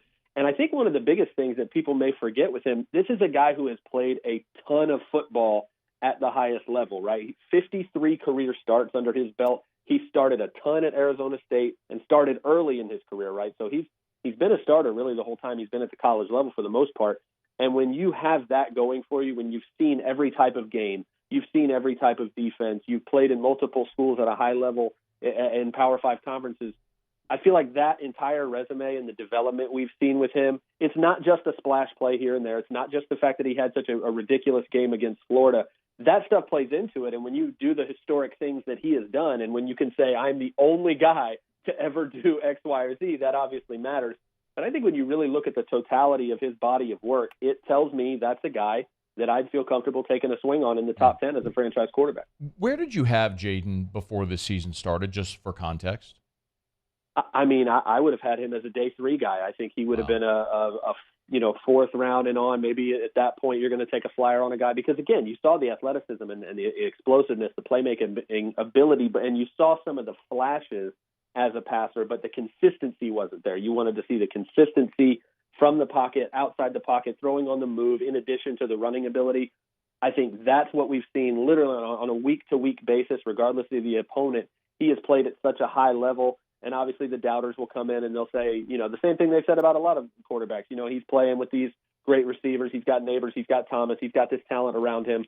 At the end of the day, you still got to make the throws. You've still got, we'll talk about great receivers not having a good enough quarterback and criticize them that way. Why can't we just look and say, hey, this is a great receiver crew, but they've also got a great quarterback throwing to them? I think the jump that he's made is that he's just been very, very consistent as a passer in a way that we just hadn't seen yet. Luke Easterling is our guest on Twitter at Luke Easterling. Mathlon has got a new an SI, new mock draft is up there. You can get it at SI.com. We tweeted out the link a bit ago. He's got Jaden Daniels 11th overall. But as you mentioned, the 4th highest mocked quarterback. Drake May 1, Caleb Williams 2. That was interesting. But you also got J.J. McCarthy 8th overall to the Atlanta Falcons. Why? I mean, honestly, the interesting thing about how these quarterbacks are going to be slotted, the record is 6, right? The famous 1983 class. Sure. I think there are probably 6 guys that could make a case to go in the first round here, and it's going to be about style and fit. So if we assume that the offensive scheme is going to stay the same in Atlanta, that Arthur Smith's still going to be there, I think the transition from what J.J. McCarthy is doing in the Michigan offense to an offense that's going to be pretty run-heavy. Obviously, Michigan was very run-heavy this past week. And a guy that's going to work off play action. He's a good athlete too. He can make some plays with his legs as well, but he's going to be accurate. He's going to be efficient. May not have the top end, playmaking ability or arm talent that May or Williams or even the explosiveness that a guy like Daniels has. But I think the totality of it, he's a very well-rounded player, even if he doesn't have the high ceiling that some of those other guys do. I think his floor is really high. And I think when I'm looking at a mock draft, I'm looking at the specific team. Who fits this offense better? And I thought McCarthy was a good fit there. I mean, just purely talent and ranking based, if I'm Atlanta, if I'm any team picking in the top 10 and those top 2 quarterbacks are off the board, that quarterback conversation has to include Jaden Daniels. There are a couple other guys in there. I think Bo Nix would be in that conversation. I'm a huge Michael Penix Jr. fan from Washington. I know his health, his injury history, multiple torn ACL, some shoulder injuries. He could easily be off some teams' boards completely just because of the medicals, but I'm telling you, when he's healthy, he reminds me obviously a lot of Tua Tagovailoa. Yes, he's left-handed, but he's a guy that, injuries are going to be an issue. But when healthy, he's proving that he can play as well as any quarterback in the country. So the quarterback conversation always drives the draft debate. And this year is just going to be so fun because there's so many talented quarterbacks. Luke, I also noticed that you didn't have Shedeur Sanders or Quinn Ewers in your first round. Is that because you're operating under the assumption that those two players are returning to school, or would they not be first-rounders on your board? Yes, I am operating under the assumption and the expectation that those guys are going to be back at their respective schools in 2024. And so if that were not the case, yeah, I've been a really big Shedeur Sanders fan most of the season. I'd love to see him with an offensive line that could keep him protected. My favorite thing about Shedeur Sanders is he's got physical tools and he can do the things you need to do as a passer. But I just think that kid's got it between the ears. I think he gets it. I think nothing is too big or too, pressure packed for him. He's very patient, and it looks like the game moves very slowly for him, and he's able to make decisions when he's able to have time. And I'm excited if he does come back to kind of see him take that next step and maybe even be the potential number 1 overall pick next year in a very different quarterback class that I don't think will be as deep or talented. If he were in this class, though, he'd be in that conversation, that top 10 conversation. Quinn Ewers is a little bit difficult for me. I think obviously you've got the arm talent. You can push the ball down the field. But, again, I talked about consistency with Jaden Daniels. Consistency is this thing I still want to see from a guy like Quinn Ewers. And injuries are also a big part of that, too. He's missed a decent chunk of games in each of the last 2 seasons with injury. So he's got to prove he can stay healthy as well. I think that's if he ultimately comes back to school, that'll be part of what he wants to prove, is that he can stay healthy for a whole season and prove himself to be a top 10 prospect. I got a couple more for you. Luke Easterling is our guest on Twitter, at Luke Easterling. Give him a follow. He's got a mock draft up right now over at SI, where he's got Jaden Daniels going number 11 overall to Tampa. I mean, you couldn't get him out of the NFC South. I mean, all the Saints fans here, like, none of us want to see Jaden Daniels stay in the NFC South if it's not New Orleans. Let me ask you 2 more. I wanted to ask you about Malik Neighbors and Brian Thomas Jr., so that's sort of a 2 for there. You got Neighbors at 22 overall to Dallas, and Brian Thomas 32 to the Eagles. Maybe a thumbnail on both of those guys and why you have them slotted where you do? Yeah, I mean, that's way too low for Neighbors. I'll say that right off the bat. I got to the 20s in my mock draft, and I'm like, how in the world are like these 3 guys available?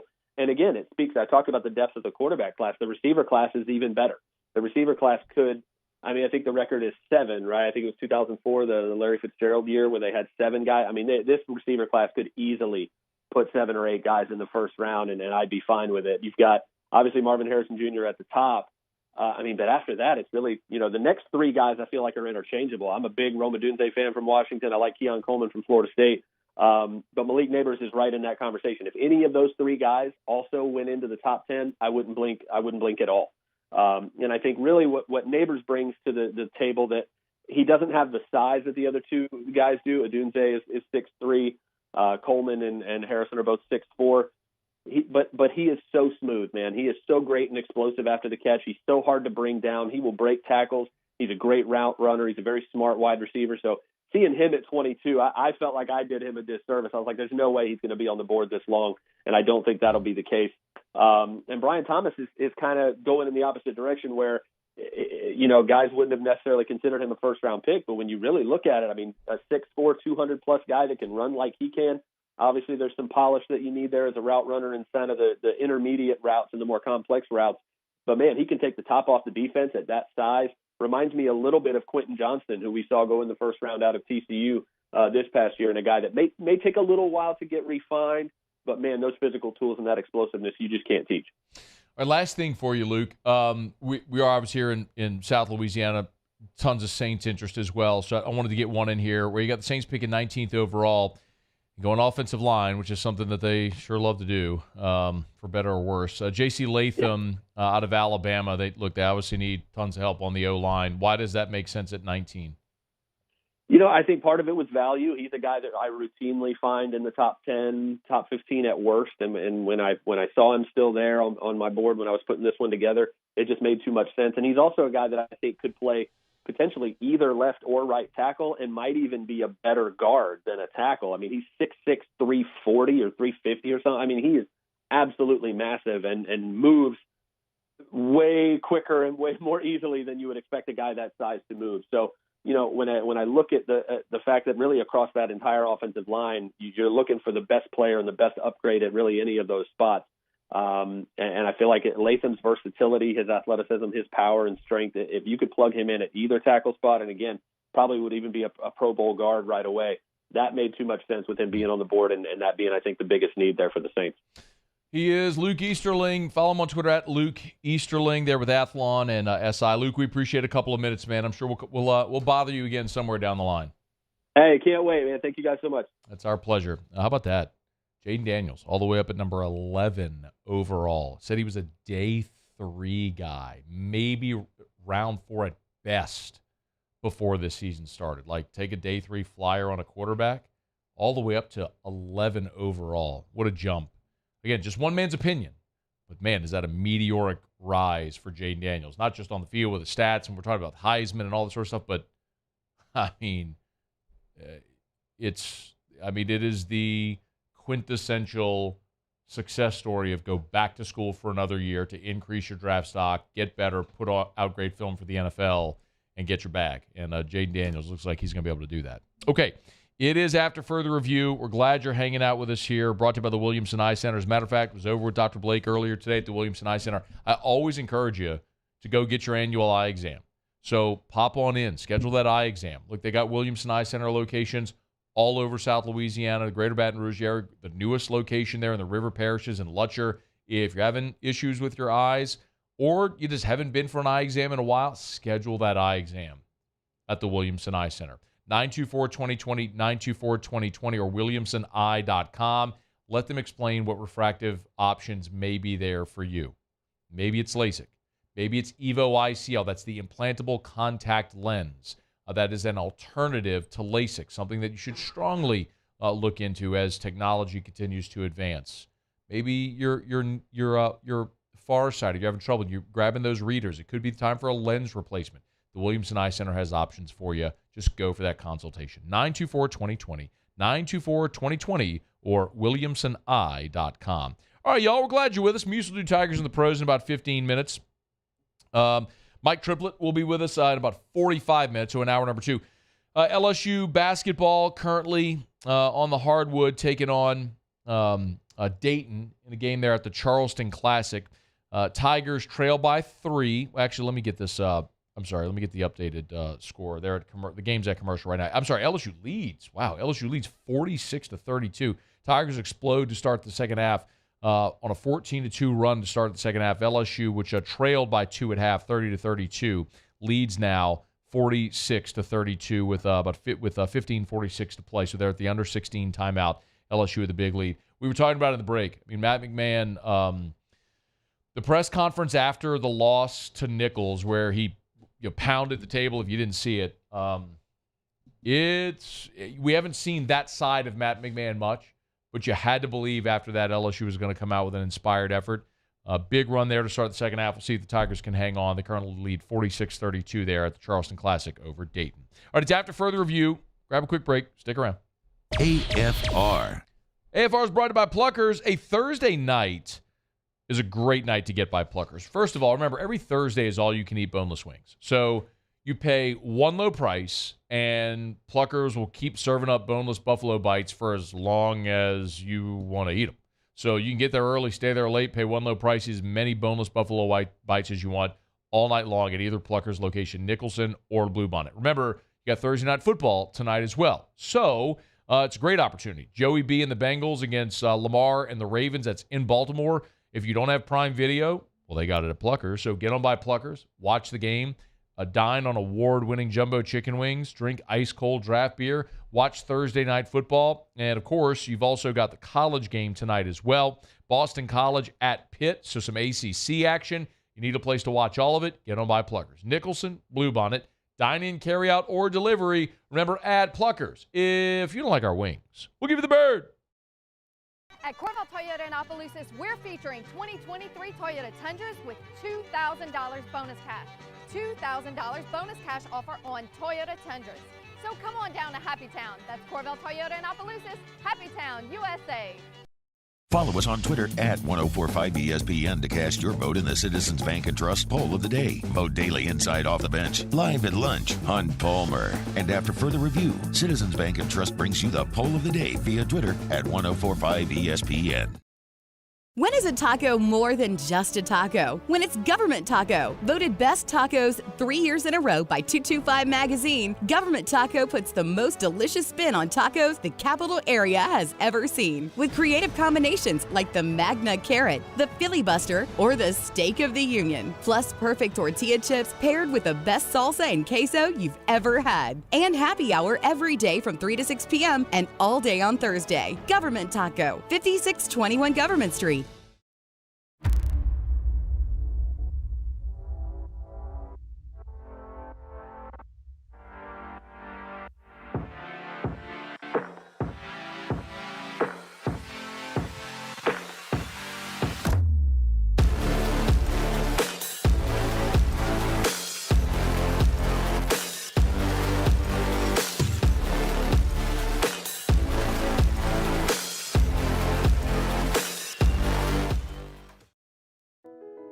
I've been doing business with Luba for 25 years.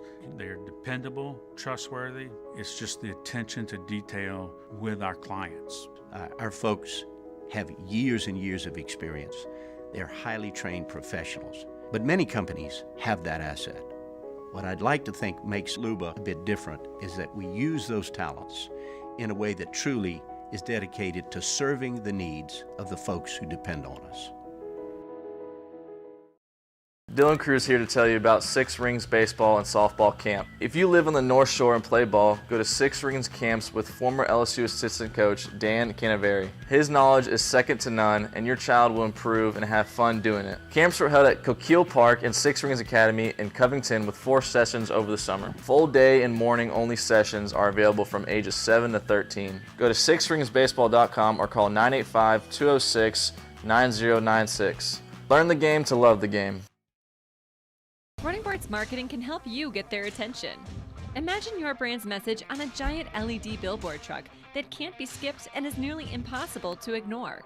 Running Boards Marketing is the leader in effective and affordable advertising on digital mobile billboards, which are 2 times more effective than traditional billboards. With a 97% recall rate, you'll leave a lasting impression with your customers.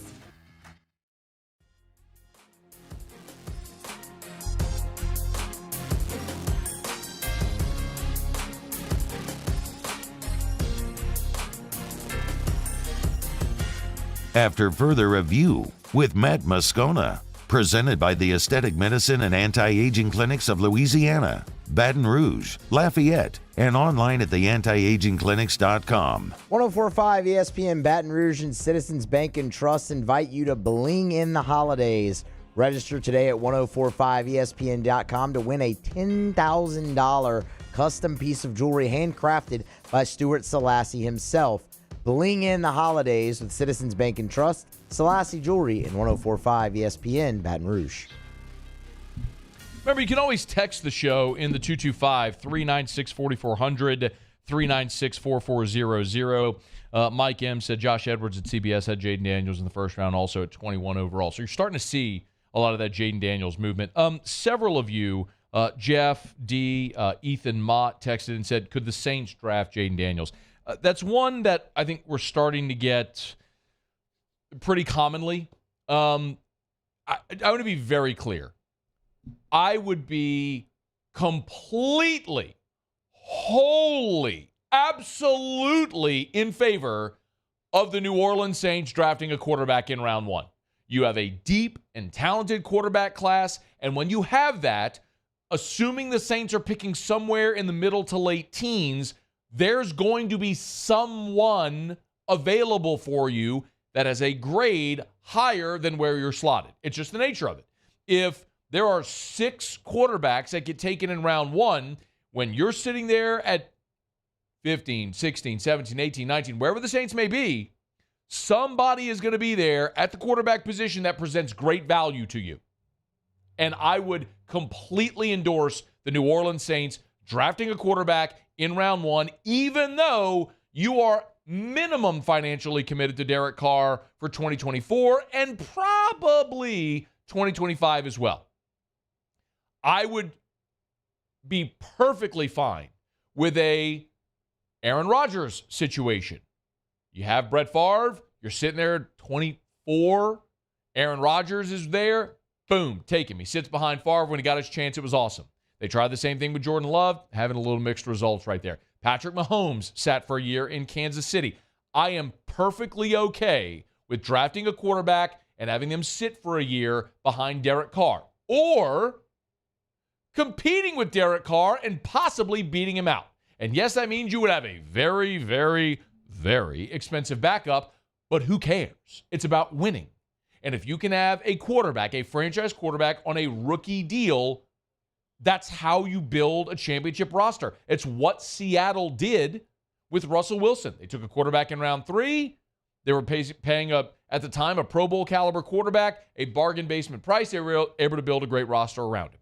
So, yes, I am completely in favor of the Saints drafting a quarterback in round 1. They've done it one time in their history. Archie Manning, we all know the stat. They've never done it since. Yes, eventually you are going to have to take your swing. It does not mean you're going to hit. Generally, drafting a quarterback in round 1 is about a 50-50 proposition. We've gone through these numbers before. Yes, you might draft Mitchell Trubisky. You might draft Zach Wilson. Or you might draft Patrick Mahomes. Or Joe Burrow. Or Lamar Jackson. Or C.J. Stroud. But you'll never know until you take your swing. And the Saints never take that cut. So yes, I don't know that I can say it any more emphatically. I would love for the New Orleans Saints to draft a quarterback in the first round. Yet, selfishly, I would love for it to be Jaden Daniels. Maybe it will be. Maybe not. I don't know. Will Jaden be on the board? According to Luke Easterling, no. They got Jaden going 11 overall. He wouldn't even be on the board. But if there's someone you see that has value at that position when the Saints draft, yes, take a quarterback. I would wholly endorse that. Now, I do not think the Saints will draft a quarterback because the Saints very clearly are in perpetual win-now mode. This is their strategy. Their strategy is we are trying to win a championship this year. And as a result, you're the oldest roster in the NFL because you keep, as the phrase goes, kicking the can down the road. And your salary cap situation is a mess and all the things we talked about. But you just invested a big pile of money in Derek Carr to say he's our franchise and this is the guy that's going to get us to the top. And if you believe that, then what you're going to do is use the top of the draft to make your roster better today, which is why a first-round pick on an offensive tackle makes sense, even though you just used one 2 years ago on Trevor Penning and you missed. But if Penning can't be a starter and Andrus Peat is likely done in New Orleans, he would have been done after last year, but he took a pay cut to come back and was a backup, and Trevor Penning stunk, and then you had an injury, and now Pete's playing. But point being, Pete's likely gone. Penning can't play. You need linemen. You can go pay one in free agency, which I assume they will do or would like to do, but you could also draft one.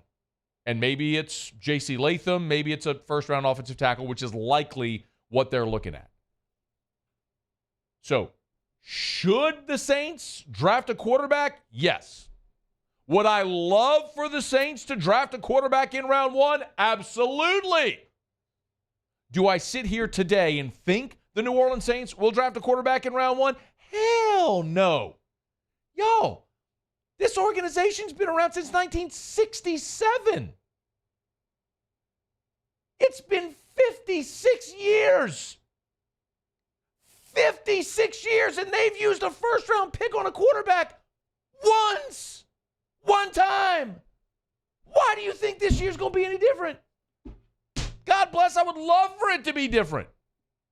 But it ain't going to be. Fool me once, shame on you. Fool me twice, shame on me. Fool me 56 times, punch me in the face and spit on me. Did I answer the question? Did I answer his question? I think I did. Yeah, you did. You can text us, 225-396-4400. I was supposed to yell about why I hate Group of 5 schools in this segment. Look, it says it right there on the run. What does the rundown say, Muse? You read. No, Muse, you're not trustworthy. Paulie, you read it. Read it, Paulie. What does it say on the rundown?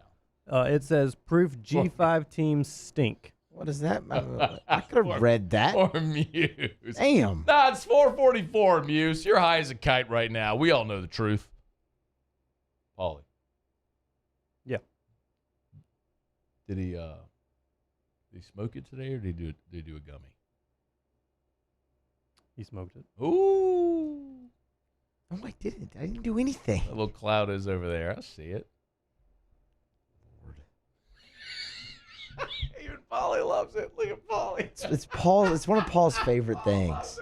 He loves it so He does. I It love gets him because- every time. I think I love it because Paulie loves it. When he chuckles and he does his shoulders like this when he laughs. That's so good. Whew. All right. I'm going to have to yell about G5 teams later because we got a break, and then Muse is going to do Tigers and the Pros if he can come down from his high. Stick around. It's AFR. AFR. Get Gordon and get it done. Gordon McKernan Injury Attorneys. It's one of the best times of year. Of course, Christmas is in the air. The holiday season is almost here. The holiday season is nigh, as they would say. And every year, Gordon does his bike giveaway. You've probably heard the story before about how one of Gordon's favorite holiday memories is waking up on a Christmas morning and getting a shiny red bike. Well, this year, Gordon is giving away 488 bikes to kids all across Louisiana. So here's what I encourage you to do. If you have a little kiddo in your family, or you know someone who has a little kiddo who would love a bike this Christmas, who maybe family's just not able to afford it, go to GordonGives.com. GordonGives.com. Real easy. GordonGives.com. You'll see the entry form right there on the homepage. Go to all the details about how you can win. It's all there for you at GordonGives.com.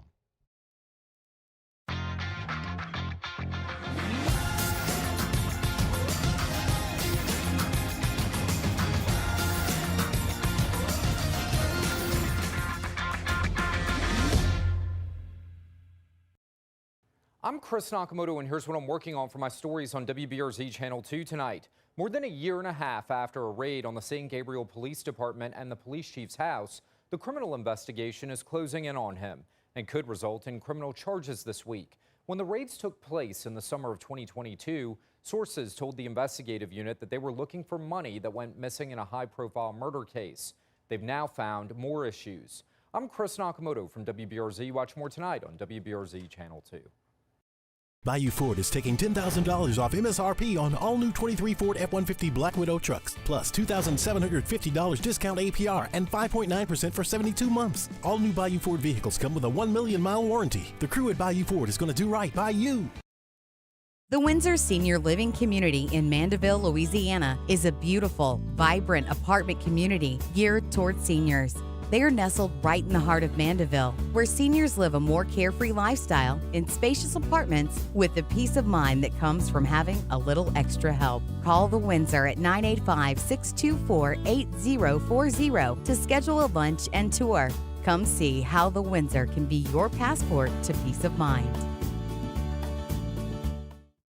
Gulf Coast Office Products is a nationally recognized Savin office equipment dealer based right here in Louisiana. Over 100 employees strong, Gulf Coast has the boots on the ground to support all vertical markets, from education, engineering, legal, and finance. With the latest in office technology, from desktop to production segment units, Gulf Coast and Savin have the perfect fit for you. Call 225-756-2644. That's 756-2644 for Gulf Coast Office Products. Electricity is all around us, and our families depend on it. Every day is sparked by the power of a cold drink or a warm meal, a movie night, and a comforting light at the end of a dark hallway. From sunrise to sunset, playtime to bedtime, our team is ready to take care of your electrical needs. Even in the case of an after-hours emergency, the light in your life shines brighter with Mr. Electric. I've been doing business with Luba for 25 years. They're dependable, trustworthy. It's just the attention to detail with our clients. Our folks have years and years of experience. They're highly trained professionals. But many companies have that asset. What I'd like to think makes Luba a bit different is that we use those talents in a way that truly is dedicated.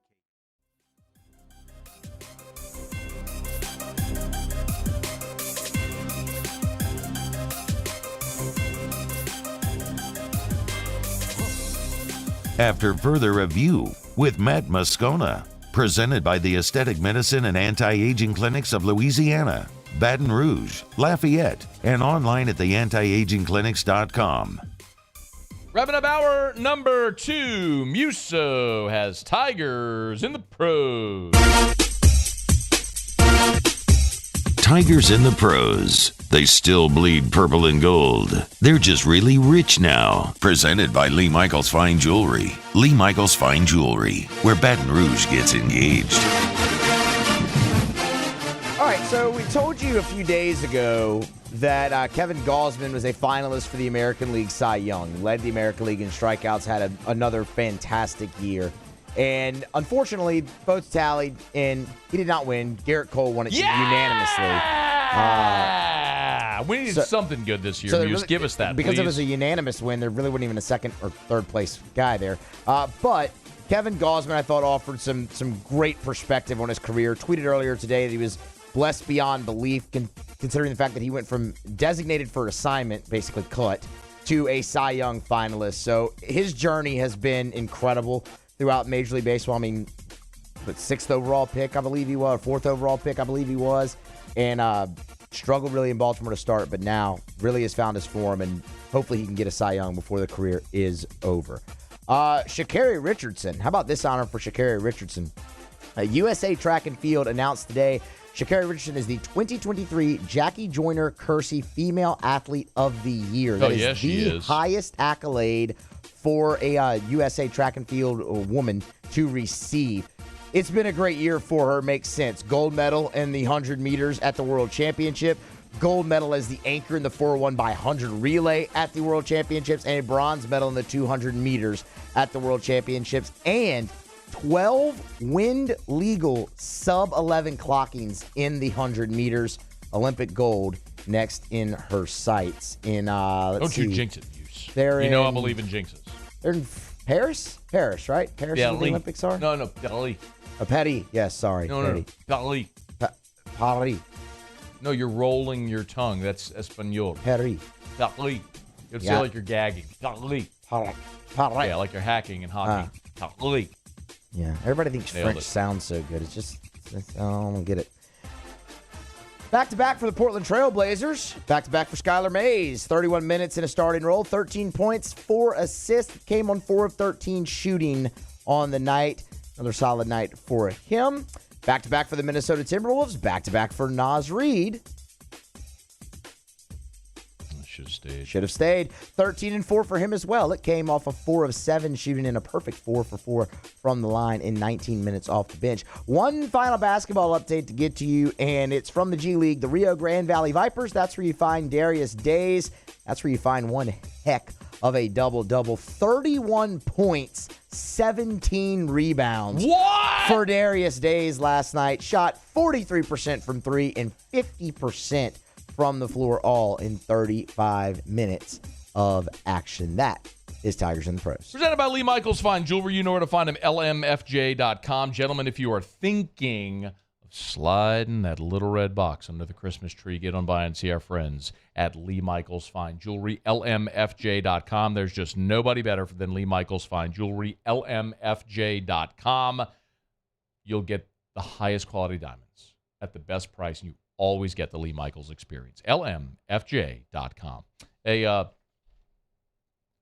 Virginia attorney has filed a lawsuit to try to get James Madison bowl eligible. Muse hates this story. Oh, you do, right? I mean, I've heard you talk about this before, yeah? In what context? I'm kind of confused. That James Madison isn't bowl eligible. Oh, yeah. No, they should be. 100%. They should be bowl eligible. So James it's a stupid rule. James Madison's 10-0. It's only their second year transitioning from FCS to FBS, so they're not bowl eligible. So they're 10-0. And if they were bowl eligible, they would be in contention. They're ranked 18th.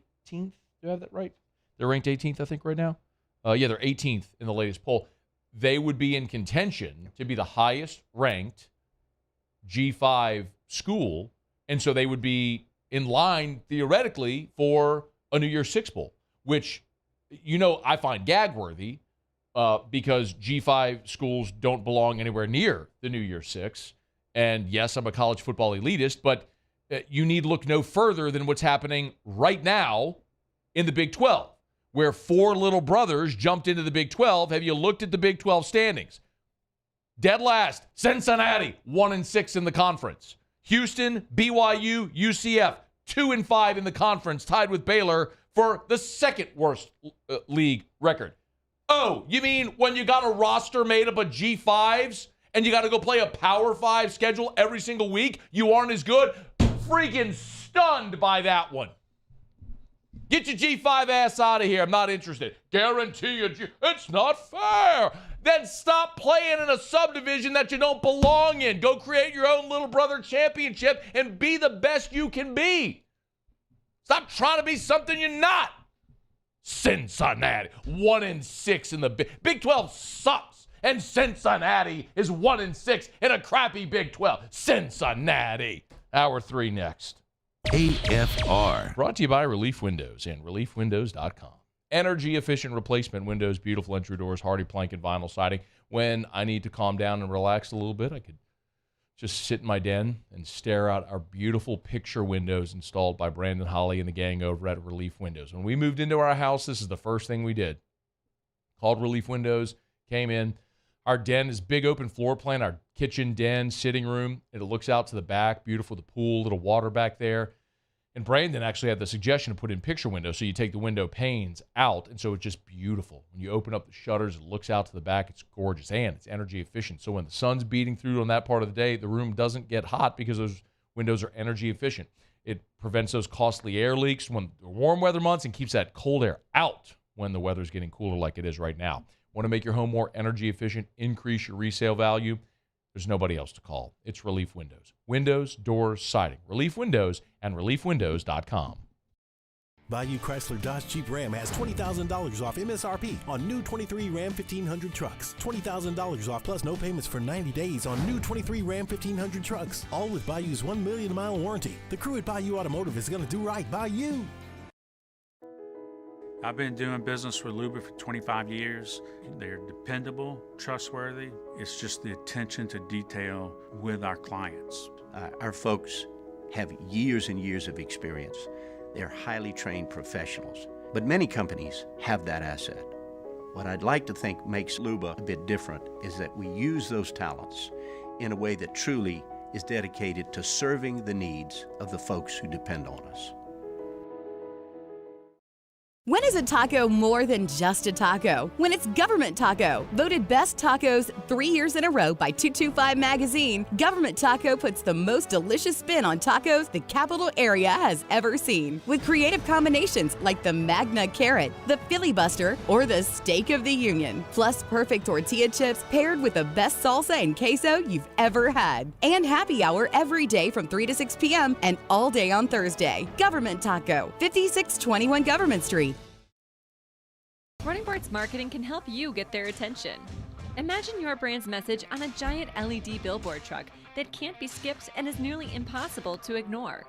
Running Boards Marketing is the leader in effective and affordable advertising on digital mobile billboards, which are 2 times more effective than traditional billboards.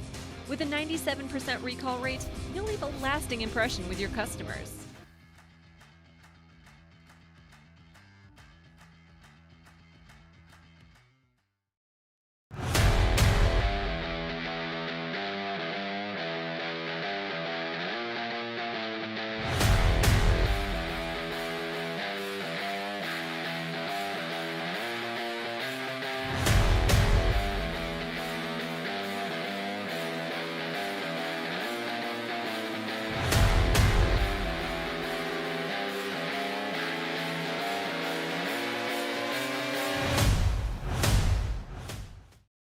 Dylan Cruz here to tell you about Six Rings Baseball and Softball Camp. If you live on the North Shore and play ball, go to Six Rings Camps with former LSU assistant coach Dan Canaveri. His knowledge is second to none, and your child will improve and have fun doing it. Camps were held at Coquille Park and Six Rings Academy in Covington with 4 sessions over the summer. Full day and morning only sessions are available from ages 7 to 13. Go to sixringsbaseball.com or call 985-206-9096.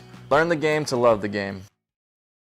Gulf Coast Bank and Trust is giving our customers the power to bank anywhere, anytime during this challenging event. And we're right there with you. Our mobile banking app is a smart way to manage your money and time. Gulf Coast Bank and Trust, the bank that cares about you.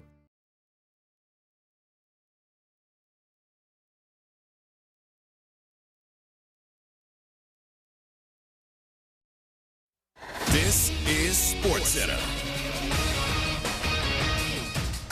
I'm Christine Lisi. Michigan football coach Jim Harbaugh will accept a 3-game suspension from the Big Ten, and the conference will end its investigation into a sign-stealing scheme as part of an agreement to resolve the school's lawsuit against the league. Week 11 of the NFL season starts off with a bang tonight. AFC North showdown, Baltimore-Cincinnati. Ravens first in the AFC North, a half game out of the top spot in the AFC. They've led in all 10 of their games this season, but they've lost 3 of those, and that's a concern. They lost 3 of those when leading in the fourth quarter, and that is a concern for Freddie and Harry co-host Harry Douglas. Number one, Lamar turning the football over, their defense giving up explosive plays, and also guys taking their turns messing things up. It's not just an issue in 2023. Yeah. It's been an issue in 2021. It's been an issue in 2022. And they have to understand how to finish games, or they're not going to be able to win them. Major League Baseball owners unanimously voted today to allow the A's to move to Las Vegas. They will remain next season at the Oakland Coliseum for the last year of their lease there. Plans are to open the new ballpark in 2028 in Vegas. ESPN Radio is presented by Progressive Insurance. Progressive makes bundling easy and affordable. Get a multi-policy discount by combining your motorcycle, RV, boat, ATV, and more. All your protection in one place. Bundle and save at Progressive.com. Matt Moscona. I'm very important. After further review. Say it one more time. After further review with Matt Moscona. And here we go. Live from the Mercedes-Benz of Baton Rouge Studios. That's right.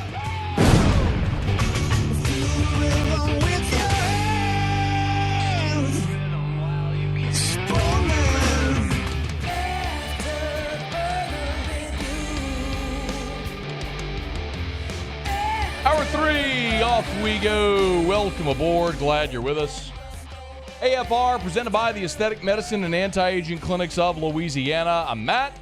Love you, Matt. Paul O'Neill. They're chanting Paul O'Neill's name.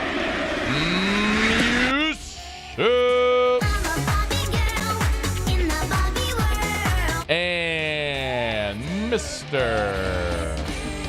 Toby Humbley.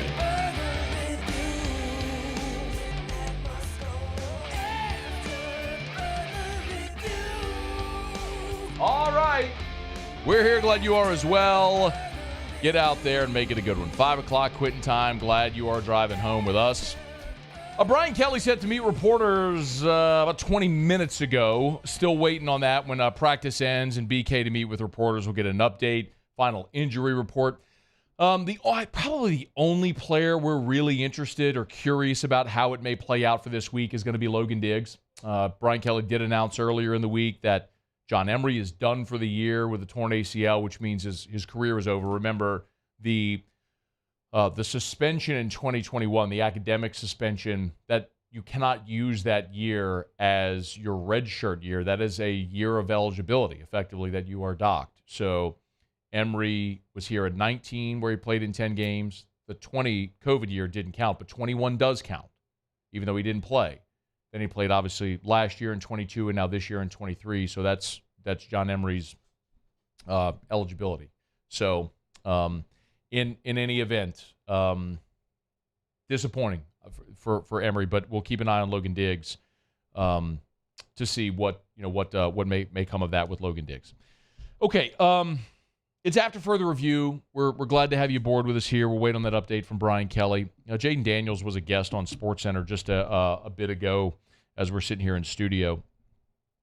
And obviously, my assumption actually is that they probably recorded that earlier today. I don't think it was on SportsCenter while they were at practice. And listen, so much of the conversation right now is Jaden Daniels and the Heisman Trophy.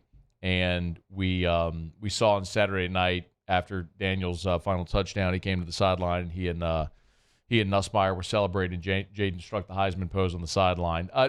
We've seen the Heisman pose become a little more in vogue since Desmond Howard did it back in 1991. But Jaden waited to do it on the sideline. Here he was on striking that pose with Nussmeier the other night.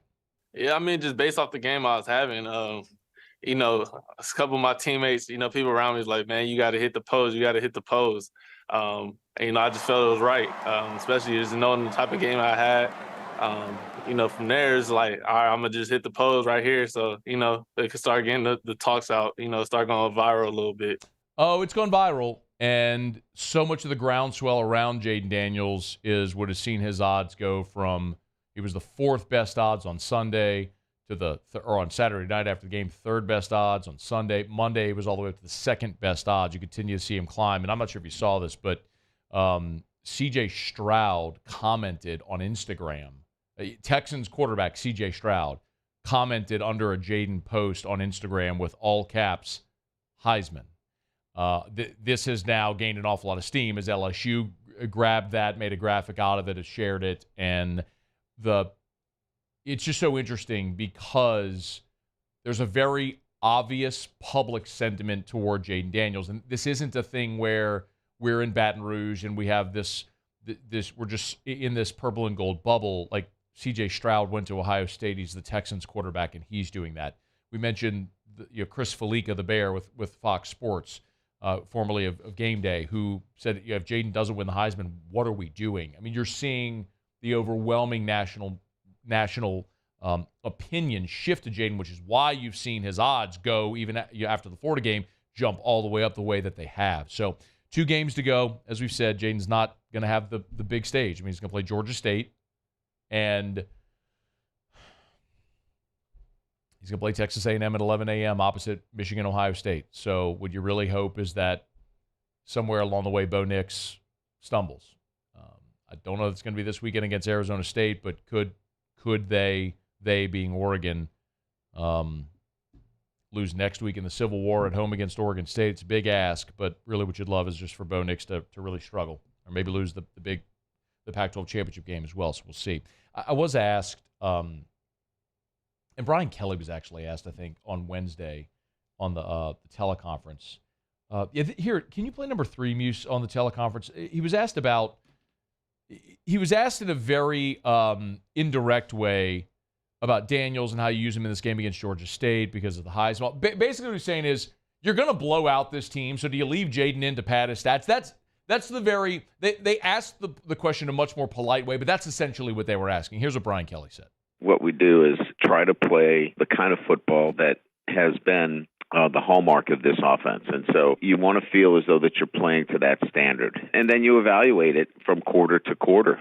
So it's really immaterial about the opposition. We'll judge this based upon our standard of play and go from there. So I'll remind you, Jaden did not play at all in the second half against Grambling or Army.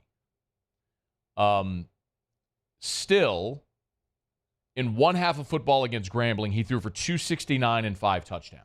Like, that'll play. Right? Against Army, in one half, he was 11 of 15 for 279 and 3 touchdowns. Also ran for a touchdown. The point being, the only way Jaden's coming out of the game is if LSU has a massive lead. Whether you accumulate that massive lead in 2 quarters, 3 quarters, 4 quarters, whatever it may be, is irrelevant. It's just going to be accumulating the massive lead and padding those stats, which he'll have an opportunity to do on Saturday against Georgia State. Again, a Georgia State team that's allowed 40 or more in each of their last 3 games. So, yes, there's a great opportunity for Jaden Daniels coming up this weekend. In that interview with Daniels on SportsCenter, he also talked about playing in the SEC and just the opportunity to play against the best competition and what impact that's had on his development this year. It had a great impact on me. Coming out here to the South, football is the main thing out here. No matter what, LSU, the Saints, everybody, just football in general in the South, it just means more. So come out here and be able to play against the top athletes, play with athletes like this, just to challenge myself to showcase, I can play at a high level. That's something I just wanted to come out here and showcase. And he'll have the opportunity, and it does just mean more. Somewhere Greg Sankey is smiling, probably somewhere in Birmingham. All right, so Brian Kelly is meeting with reporters right now, and he did give the update that Logan Diggs doubtful for Saturday's game against Georgia State. And to be perfectly honest, I'm great with that. You're going to be Georgia State whether you have Logan Diggs or not. And with only 2 games remaining for guys like Josh Williams and Noah Cain, John Emery's injury, like we mentioned, it's a great opportunity for for Josh Williams and Noah Cain to go get the lion's share of the carries, and really have an opportunity to play and play well when they've been really good teammates. Brian Kelly mentioned it last week about those veteran guys. He started his post-game press conference after Florida by mentioning Josh Williams and Noah Cain, guys who have been great team guys who've seen their role reduced this year, but was happy to see them get their opportunity to play when they did. So it'll be a great opportunity for those two guys, with Logan Diggs being doubtful for the game. One other thing, and I'm noting this from Jarrett Roser, who tweeted a couple of quotes here from Brian Kelly. One about Jayden handling of the tension. He said, quote, this is Brian Kelly, quote, "I think he's had a lot of attention all year. We've had an Amazon crew in here all year doing a documentary. He's used to distractions. He does a good job of keeping them at bay. I think he's done a great job all year." So that's interesting. We're going to see an Amazon documentary on, I presume, on Jaden Daniels, if not all of LSU football, or for whatever the reason may be. But that's really cool that's happening. And then one more from Brian Kelly on Malik Neighbors, near and receiving records. Remember, Malik Neighbors is about 283 yards away from Josh Reed's career receiving record at LSU, something he could eclipse in the next 2 games. And if he does play in the bowl game, he certainly will eclipse it, but he'll have to have a monster game the next 2 weeks to get that done. But Jarrett Roser said that he thinks LSU's changed perspective on the offense that's being played here. I think that certainly started with Joe Burrow in the 2019 Tigers and has continued on and certainly is now. He mentioned that there are more important things in stats, but, quote, they help get attention of the group we're recruiting. So, yes, obviously, be it receivers, quarterbacks, you're changing the perception of LSU football, which for so long was big physical offensive linemen, I formation, too tight. We all know. This place was a quarterback graveyard for a decade or longer, and they're working to change that perception, to prove that 2019 wasn't just a flash in the pan, that this is a team and a school and a program that's going to continue to play high-level offense. It's exciting for recruits. So, all right, anything else relevant from Brian Kelly's media availability, we'll let you know as we move along. Got to grab a quick break. Mike Triplett is going to be with us. We're brought to you by South Point Volkswagen and southpointvw.com. New and certified pre-owned in Baton Rouge and online at southpointvw.com. Southpointvw.com. If you're thinking about buying a vehicle this Christmas season for that loved one on your list, get on by and see our friends at South Point Volkswagen. You know where they are. Louisiana's largest volume Volkswagen dealer. Nobody does it better than South Point Volkswagen with the largest inventory.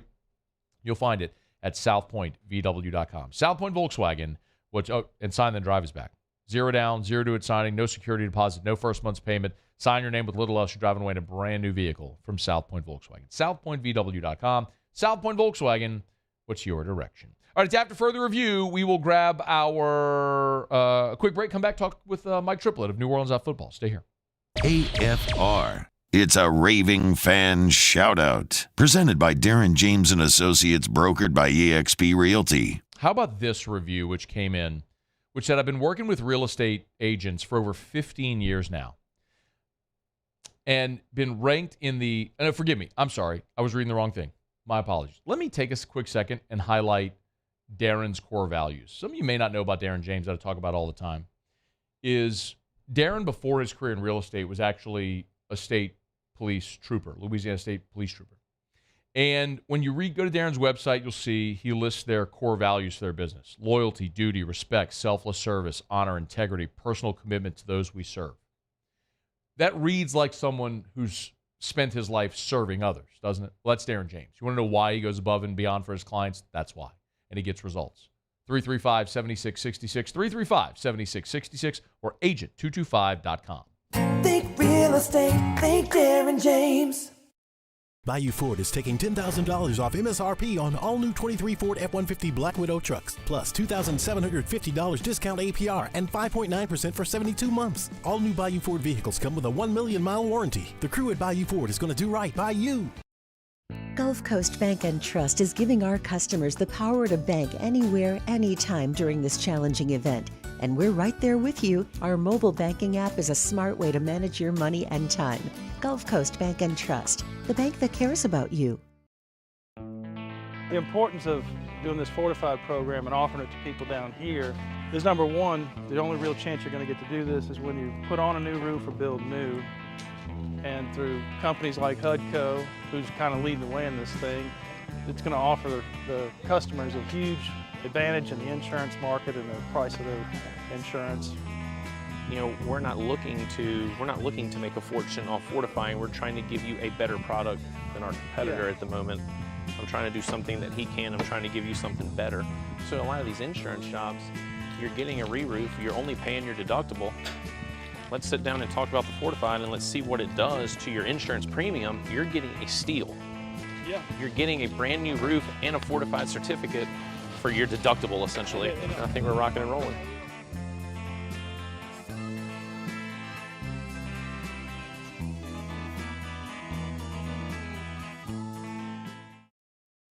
Running Boards Marketing can help you get their attention. Imagine your brand's message on a giant LED billboard truck that can't be skipped and is nearly impossible to ignore. Running Boards Marketing is the leader in effective and affordable advertising on digital mobile billboards, which are 2 times more effective than traditional billboards. With a 97% recall rate, you'll leave a lasting impression with your customers.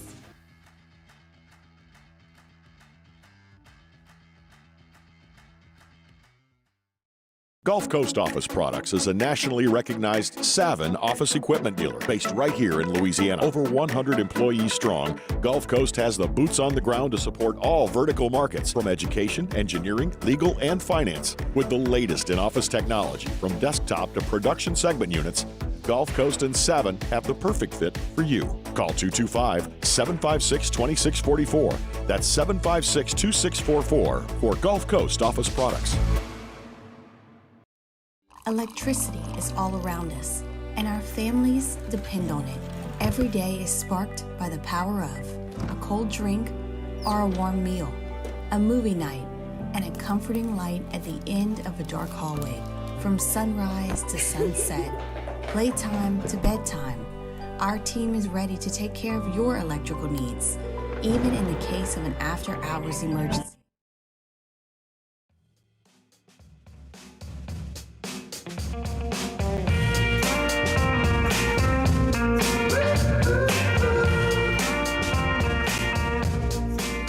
After further review with Matt Moscona, presented by the Aesthetic Medicine and Anti-Aging Clinics of Louisiana, Baton Rouge, Lafayette, and online at theantiagingclinics.com. Mike!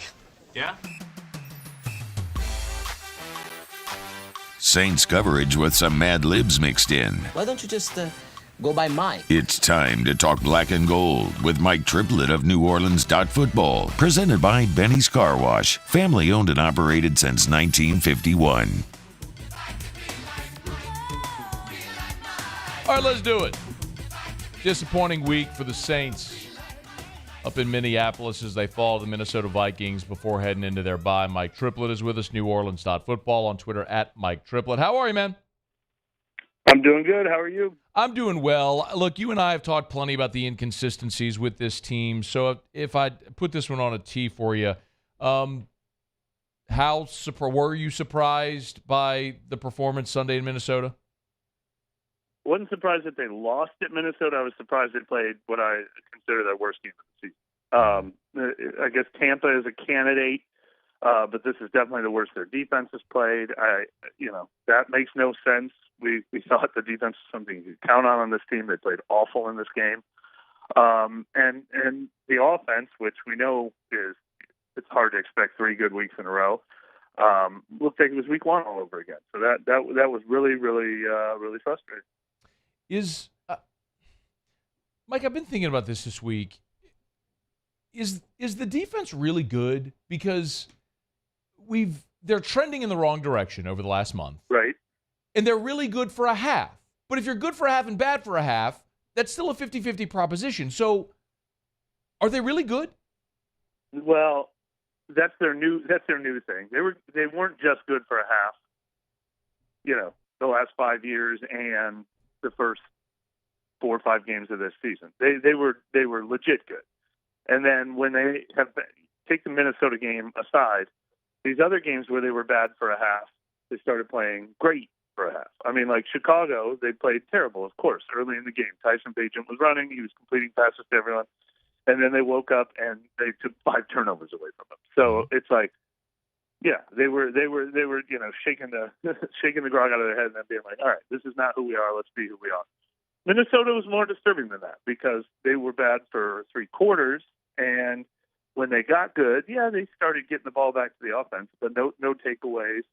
I guess they had 2 sacks in the game, but they weren't making impact plays. So yeah, coming out of this Minnesota game, you question how good the defense really is. But for the most part, I think they're definitely a top 10 defense with the potential to be even more than that. Now, losing Marshawn Lattimore to a high ankle sprain will hurt that because he's their best defensive player.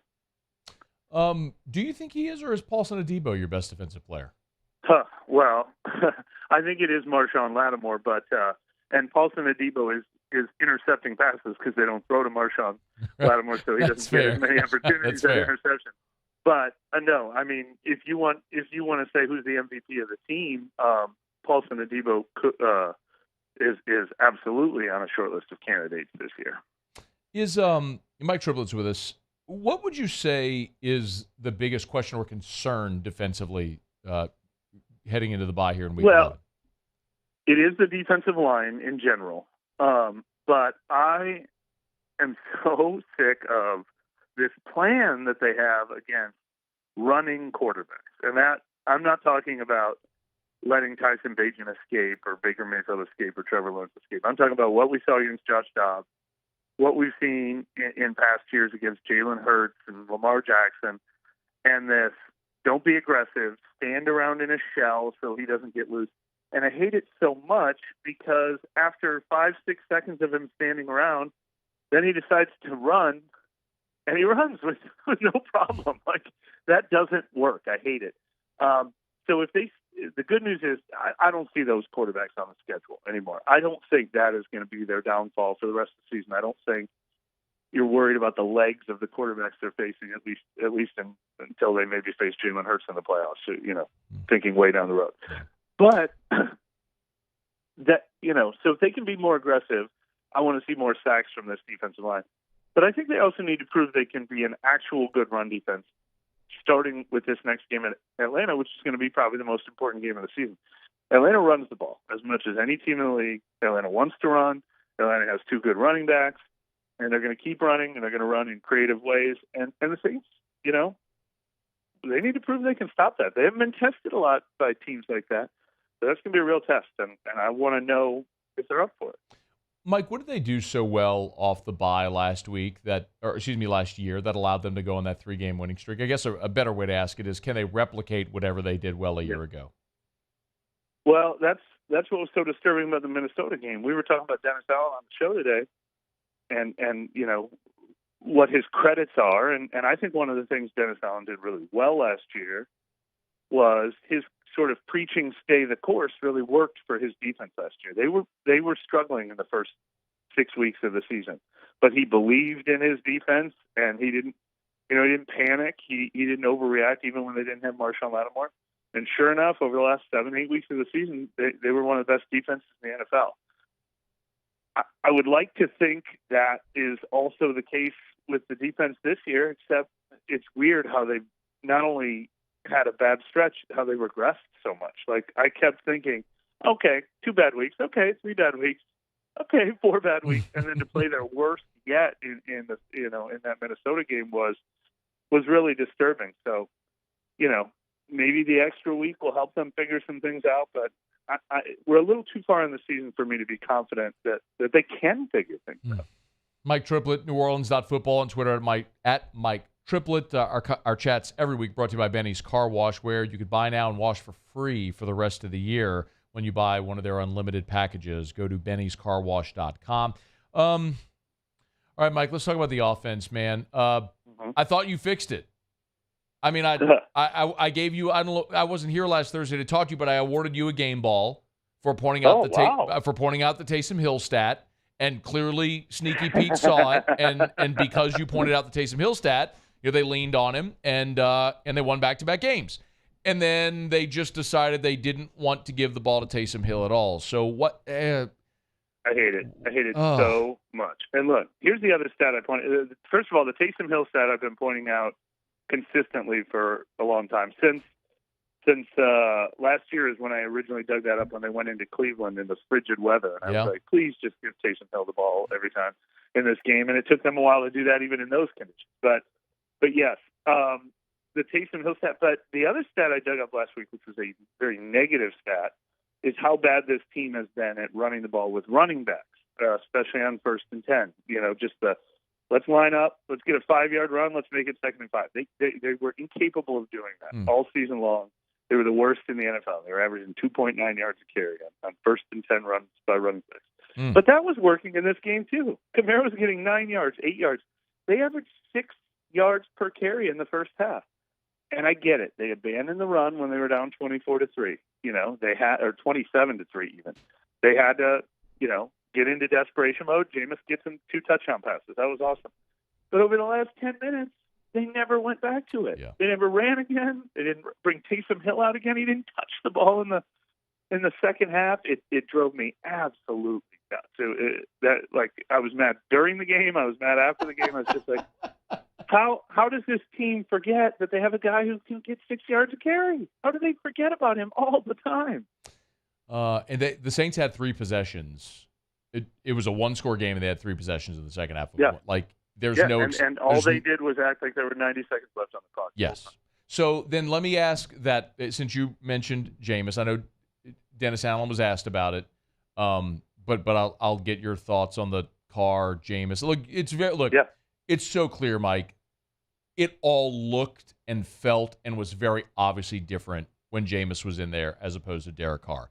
But you also had the interceptions, which is also a Jameis thing. So thoughts on what they do there? My counter argument to that would be, we were saying the same thing after the Jacksonville game about how well up-tempo worked for this team.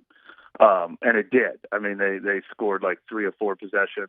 Derek Carr never looked better than he had all season when they went into no huddle for the whole second half against Jacksonville.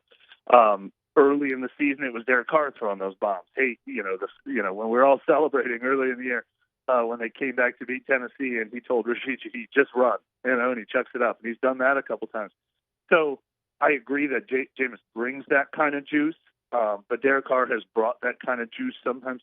But it's all a stunt. Like show me that you can have a plan for something sustainable. And Derek Carr hasn't been sustainable, and Jameis wasn't sustainable either. It's the same thing we were just talking about, that they didn't settle back into anything once they got within 1 score. It's like that's all they had, and they used it twice, and then it ran out of steam. Yeah. So it's just very frustrating that this team can't find it. If you ever want to be like, all right, now let's go back to what works for us. They haven't found, quote unquote, what works for us all year. Is there any reason to believe over the next 7 games coming off the bye that they will? Is there a reason for optimism to think that they can go 5-2? Yeah. I mean, yes, because they still have this really easy schedule, and they somehow went 5-5 while woefully underachieving. I mean, I keep thinking, when you look at these players they have on offense, and the fact that I will say one thing that has actually trended upward is the offensive line. It has gotten better in recent weeks, definitely in pass protection. It was run blocking well in this last game. So if they can just figure out, like I said, what does Derek Carr want them to do? What does he want his receivers? What picture does he want them to paint for him? What plays does he want Michael to call? What can work for this offense? Just to be a modestly good offense. That doesn't seem too much to ask. But like I said, we haven't seen them figure that out for a long time. But But I think that's all it takes. The defense going back to playing not bad, and the offense, being slightly above average. That's all it takes to probably go 5-2. But it feels very difficult. Is Jason Pierre-Paul the answer?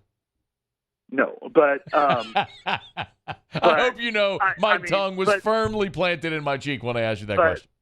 But the people who reacted, like, why are you signing this ancient 34-year-old? It's over. Don't you know? They're paying the league minimum. I mean, Kyle Phillips is like a 6-year veteran in the NFL who was active for the last game. Like, there's Isaiah Foskey got hurt, so they signed another defensive end. Just because he happens to be a 3-time Pro Bowler doesn't mean, would people rather that they sign, Kasim Edebali and then they'd be happy? I always say, hey, but you know what? He might also be good. He started 13 games last year. Maybe he worms his way into the rotation. Can I get 10 snaps from Jason Pierre-Paul with his hair on fire? Yes. Give me 10 snaps. Yes. Fine. Yeah. I would rather a guy who's been there, done that, to figure it out for 10, 15 snaps a game than Kasim Edebali. What a pull. That's what Mike said. He just pulled Kasim Edebali like he had it just waiting, just in a bag on the side of his bed, I've just been waiting playing to play. I've been playing a lot of Immaculate Grid lately. So, these names are all swirling. We got to change the open from Mad Libs to Immaculate Grid. That's what we'll do.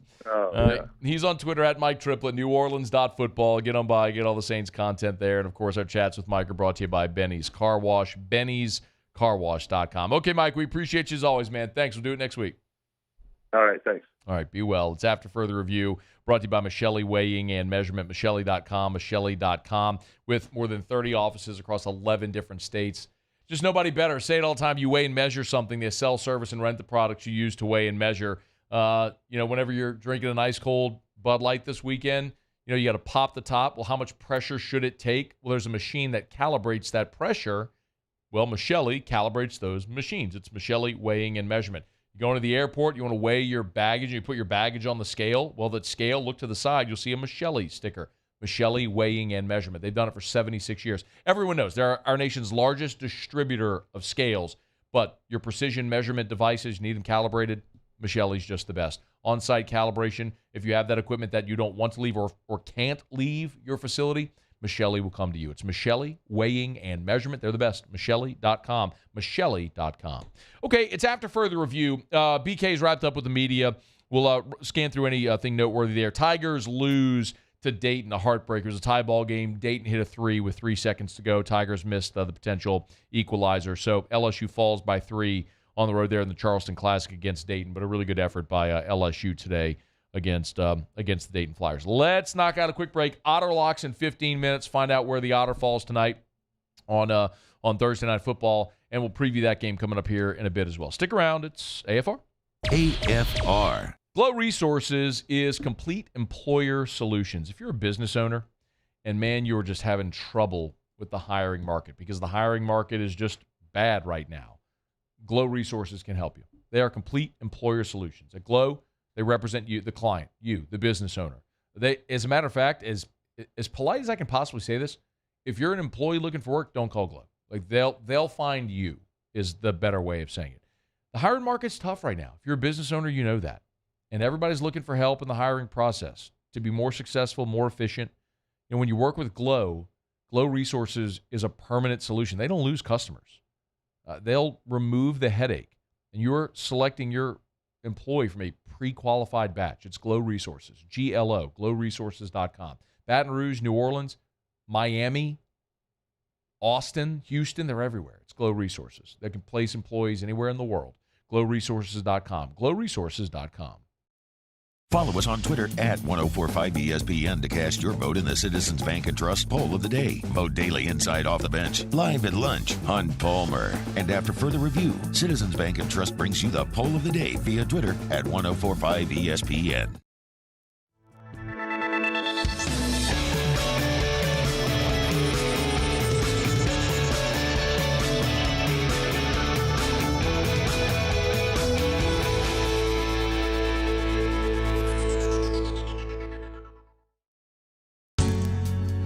was a humid day.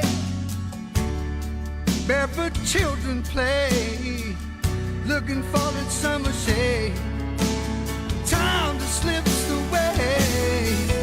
Oh, Louisiana, some kind of hold on me. Like cypress stumps, your roots are planted deep inside of me. I've been doing business with Luba for 25 years. They're dependable, trustworthy. It's just the attention to detail with our clients. Our folks have years and years of experience. They're highly trained professionals, but many companies have that asset. What I'd like to think makes Luba a bit different is that we use those talents in a way that truly is dedicated to serving the needs of the folks who depend on us. Dylan Cruz here to tell you about Six Rings Baseball and Softball Camp. If you live on the North Shore and play ball, go to Six Rings Camps with former LSU assistant coach Dan Canaveri. His knowledge is second to none, and your child will improve and have fun doing it. Camps were held at Coquille Park and Six Rings Academy in Covington with 4 sessions over the summer. Full day and morning only sessions are available from ages 7 to 13. Go to sixringsbaseball.com or call 985-206-9096. Learn the game to love the game. Running Boards Marketing can help you get their attention. Imagine your brand's message on a giant LED billboard truck that can't be skipped and is nearly impossible to ignore. Running Boards Marketing is the leader in effective and affordable advertising on digital mobile billboards, which are 2 times more effective than traditional billboards. With a 97% recall rate, you'll leave a lasting impression with your customers.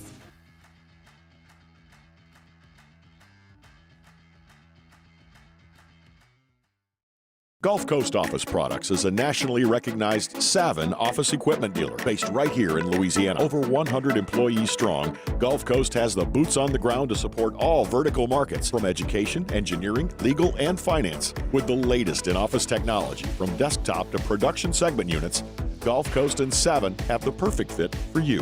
Call 225-756.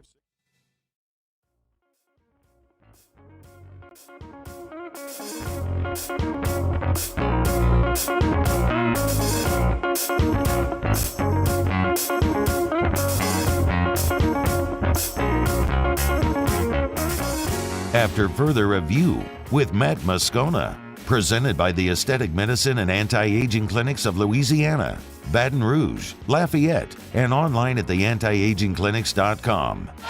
Stewart at the timeline. Fadeaway 3 is on the way, and it's short.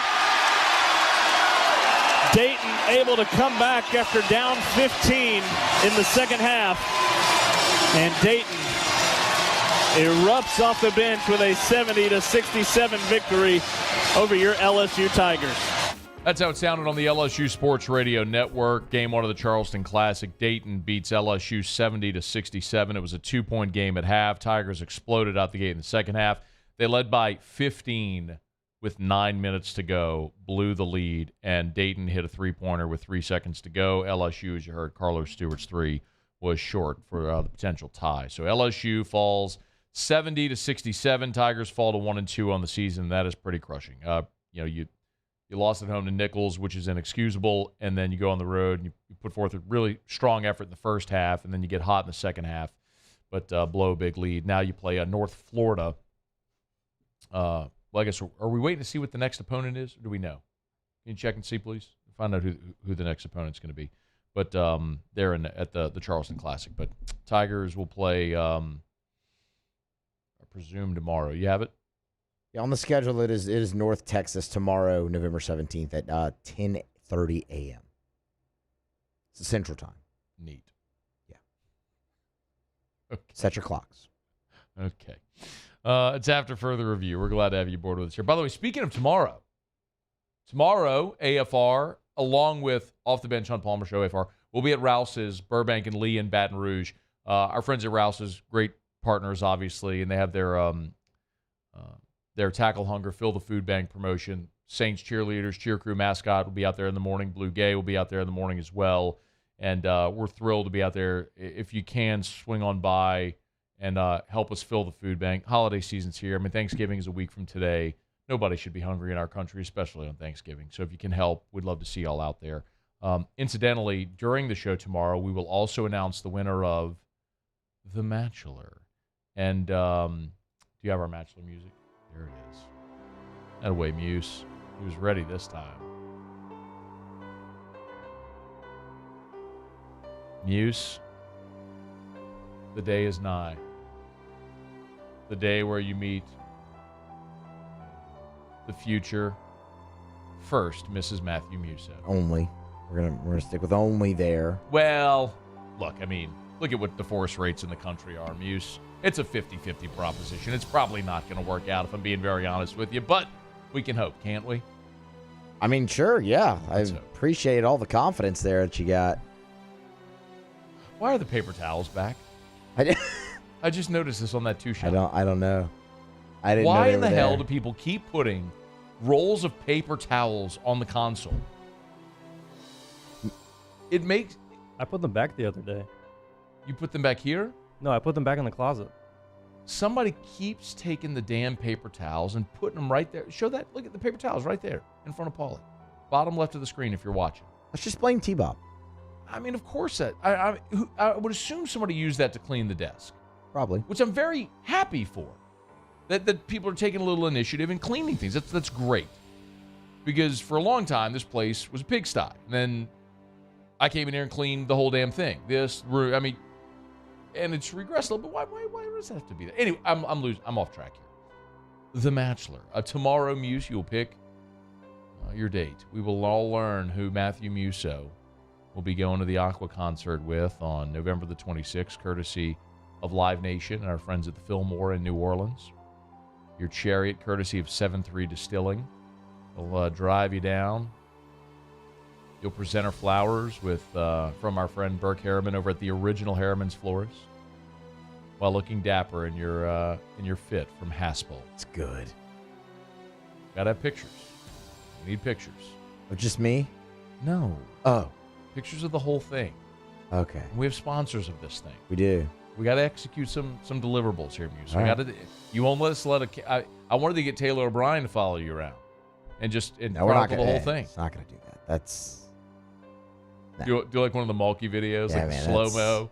That'd be so good. Getting out of the Sprinter van Y'all at dinner. walking into Aqua. like game day, just walking in, so yeah. good. He goes from Malik Neighbors and Jaden Daniels to Musso at the Aqua. Some would say that's one heck of a glow up. Some would say that. Anyway, it's not too late. Today's the last day to enter. So if you are a single gal and looking for love, our friend Muse here might be looking for you.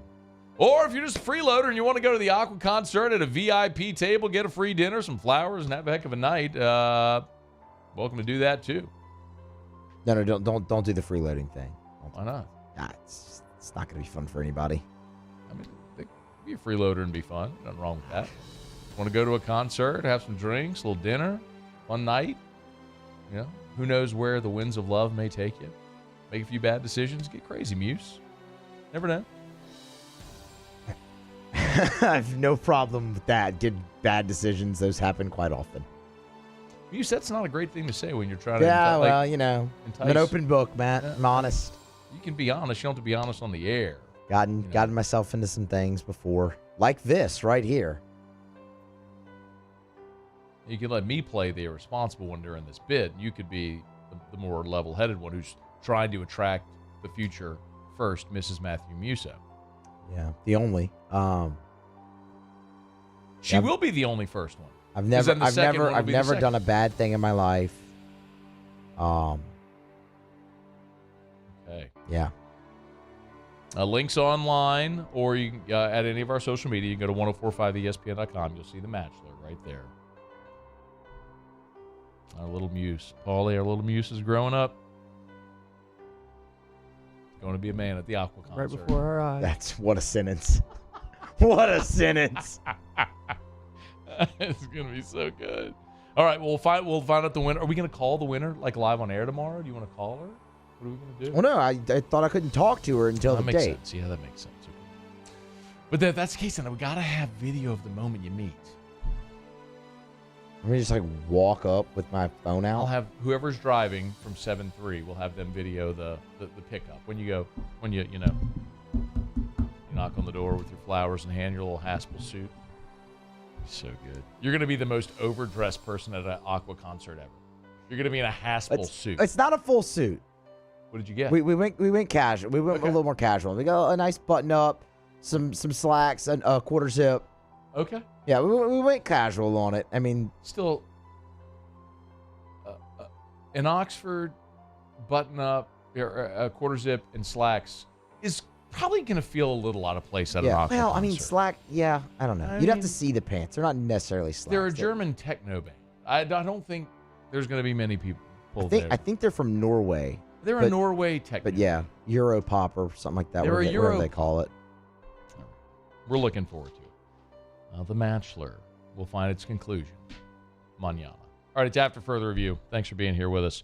We'll get Otter Locks in just a quick second. Of course, Joey B. He Thursday Night Football tonight, Ravens and Bengals there in Baltimore, and I did it. Baltimore. I did it. Was that on purpose? It was, but okay. I didn't know if it was going to sound good. It did. It just rolled. Yeah. Joey B. acknowledged, man, he wasn't right the first time when he played in week 2. I wasn't obviously feeling my best at that point. Didn't quite have my full toolbox, but I thought we did some good things in the second half, like you said. First half we didn't have a ton of plays. They did a good job. We found some explosives in the second half. That's what we have to try to do. They do a great job of limiting those explosive plays, and you have to try to find them because they're going to do a really good job on offense, keeping the ball, running it, scoring points, and we're going to have to do the same. All right, we'll find out who the Otter Locks. By the way, the Otter Locks,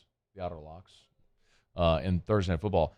It is worth pointing out, Joe Burrow, when he's more than a 3-point underdog, 10-0 against the spread, 8-2 straight up. So the trend favors Joey B. We'll see if Jimmy agrees. Otter Locks, to wrap it up next. Stay here. AFR. I know I just mentioned it, but it's here on the rundown that I get to mention it to you again. Right now, tomorrow is our Tackle Hunger, Fill the Food Bank promotion in conjunction with Rouse's. We're thrilled to be a part. OTB will be out at Rouse's on Burbank in the morning. While OTB is there, the Saints cheer crew, the mascot Gumbo will be there. Randall Blue Gay will be there at Rouse's, Burbank and Lee tomorrow morning while OTB is there. Hunt will be there from 1 to 3, and AFR will be there from 3 to 6. So we'll look forward to a little AFR, Football Friday AFR from Rouse's, Burbank, and Lee, where we tackle hunger, fill the food bank, all benefiting the Greater Baton Rouge Food Bank. It's the holiday season, y'all. Nobody in our community should go hungry, and this is a great opportunity to lend a helping hand. So we're asking you to come out and help us fill the food bank at Rouse's, Burbank and Lee, all day tomorrow, Friday, November the 17th. We'll look to see you there at Rouse's, the official supermarket of the New Orleans Saints. Rouse's.com. Rouse's, this feels like home. At Corval Toyota in Opelousas, you can lock in the low rate of 3.99% on a Toyota Highlander. That's right, 3.99%. Lock in your low rate while you still can. At Corval Toyota in Opelousas, Happy Town, USA. When is a taco more than just a taco? When it's Government Taco. Voted best tacos 3 years in a row by 225 Magazine, Government Taco puts the most delicious spin on tacos the capital area has ever seen. With creative combinations like the Magna Carrot, the Filibuster, or the Steak of the Union. Plus perfect tortilla chips paired with the best salsa and queso you've ever had. And happy hour every day from 3 to 6 p.m. and all day on Thursday. Government Taco, 5621 Government Street. Life in Louisiana is a song. A symphony of sound, colors, and movement. Life is here, now. For life's moments, big and small, always there. The right card, the right care.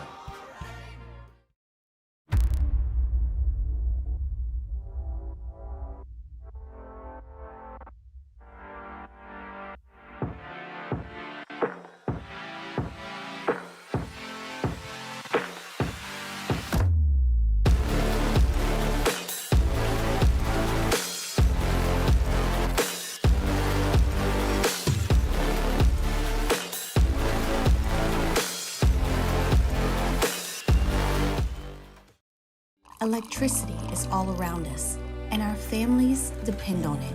Every day is sparked by the power of a cold drink or a warm meal, a movie night, and a comforting light at the end of a dark hallway.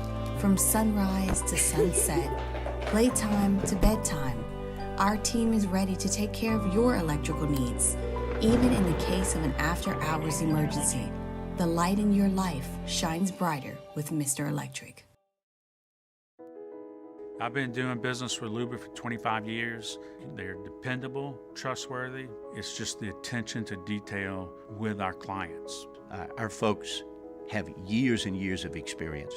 They're highly trained professionals, but many companies have that asset. What I'd like to think makes Luba a bit different is that we use those talents in a way that truly is dedicated to serving the needs of the folks who depend on us.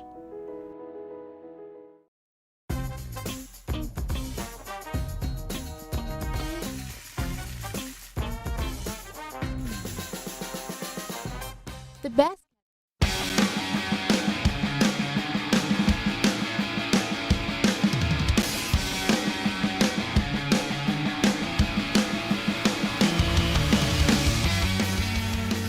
After further review with Matt Moscona, presented by the Aesthetic Medicine and Anti-Aging Clinics of Louisiana, Baton Rouge, Lafayette, and online at theantiagingclinics.com. Down the stretch, we come final segment here on a Thursday edition of AFR, presented by the Aesthetic Medicine and Anti-Aging Clinics of Louisiana. One thing left to do. Let's find out what we're betting on tonight. Time for Otter Locks. Otter Locks, presented by Lofton Staffing Services. At Lofton, we put people to work. Call us today at 924-0200 or go to lofton.jobs. So we turn to the one and only, the incomparable and often incomprehensible, the Outfather himself, Jimmy Ott. Otter, how are you? What's up, Matt? Doing good, man. Doing good. Very good, How about man. my boy from Buffalo? Huh? He fumbles at the 1 yard line, a little 80 yards, you know. But that would have killed our under. So yeah, we hit one, we lose one, and either way it went, we were going to win one, lose one. There, it was yellow teeth who screwed us. Okay. So anyway, all right, let's get right to it. What in the world was that? It looks like the slot machine attendant is having to work on the machine over here at the Queen. So anyway. Okay, sounds great. Sounds great. I know. I'm sorry, baby. So anyway. I'm having flashbacks to Delmar now. I know. Hey, Ravens played 10 games, say 600 minutes. They've only trailed for 28 minutes all season. Great. They have been really, really good. By all the metrics, they're considered to be the best, team in the NFL. They're at home. Both teams coming off a loss. Desperate situation of sorts here for Cincinnati. Cincinnati banged up. Hubbard's out. Hendrickson was supposed to be out, but he will play tonight. And of course, Tietgen is out as well. Some injuries on the Baltimore side as well. I'm curious why this total is still this high when his primetime under streak is gone, 11 in a row. And it's gone up. But I got to take total's gone up today too. I know. I got to take Baltimore minus 3.5. Even though Joe Burrow, when catching more than 3 points his career, he is 12-0-1. But tough one on the road here. And Cincinnati's defense, even before Hubbard was hurt, was not very good. The other one is 2-10. I'm sorry, wait, 2-8, favored over 6-4. You know that line. Roto-Rooter. That's the name. Dinky line down the drain. Let's go Pitt. Go at Pitt minus the 2 against Boston College. And Baltimore and Paul Nolan like the under as well. He was hot last week. So a little bit of everything. Baltimore under, and Pitt in the college game. I am surprised you were going against that Joe Burrow trend. I know. Don't worry. You'll be hearing me from U Club at some point screaming how dumb I am for going against Joey B. I am going to ride with you under 46.5. That's a big number. That's a big number. And I'm going to ride with you Pitt 1.5, minus the 1.5. I don't know that I could do that. I could go against the Joe Burrow trend. That is too. I may just abstain on the spread. Matt, he's and listen, the overall numbers, you can only put once he's been back 100%. I mean, he was hurt, obviously, and that affected everything. He made 2 bad throws last week. I mean, one in the end zone was really bad. He made some good ones, too. The one at Tyler Boyd, he should have caught the pass to go up 4 instead of tying the game. But, no, I mean, I just, on the road, this is in Thursday night visitors are at a disadvantage. That's a low number for this game. So. All right. Otter, Football Friday at Ruffino's tomorrow. Awesome spot as always. Wake up, Hattie. Get to Ruffino's early, please.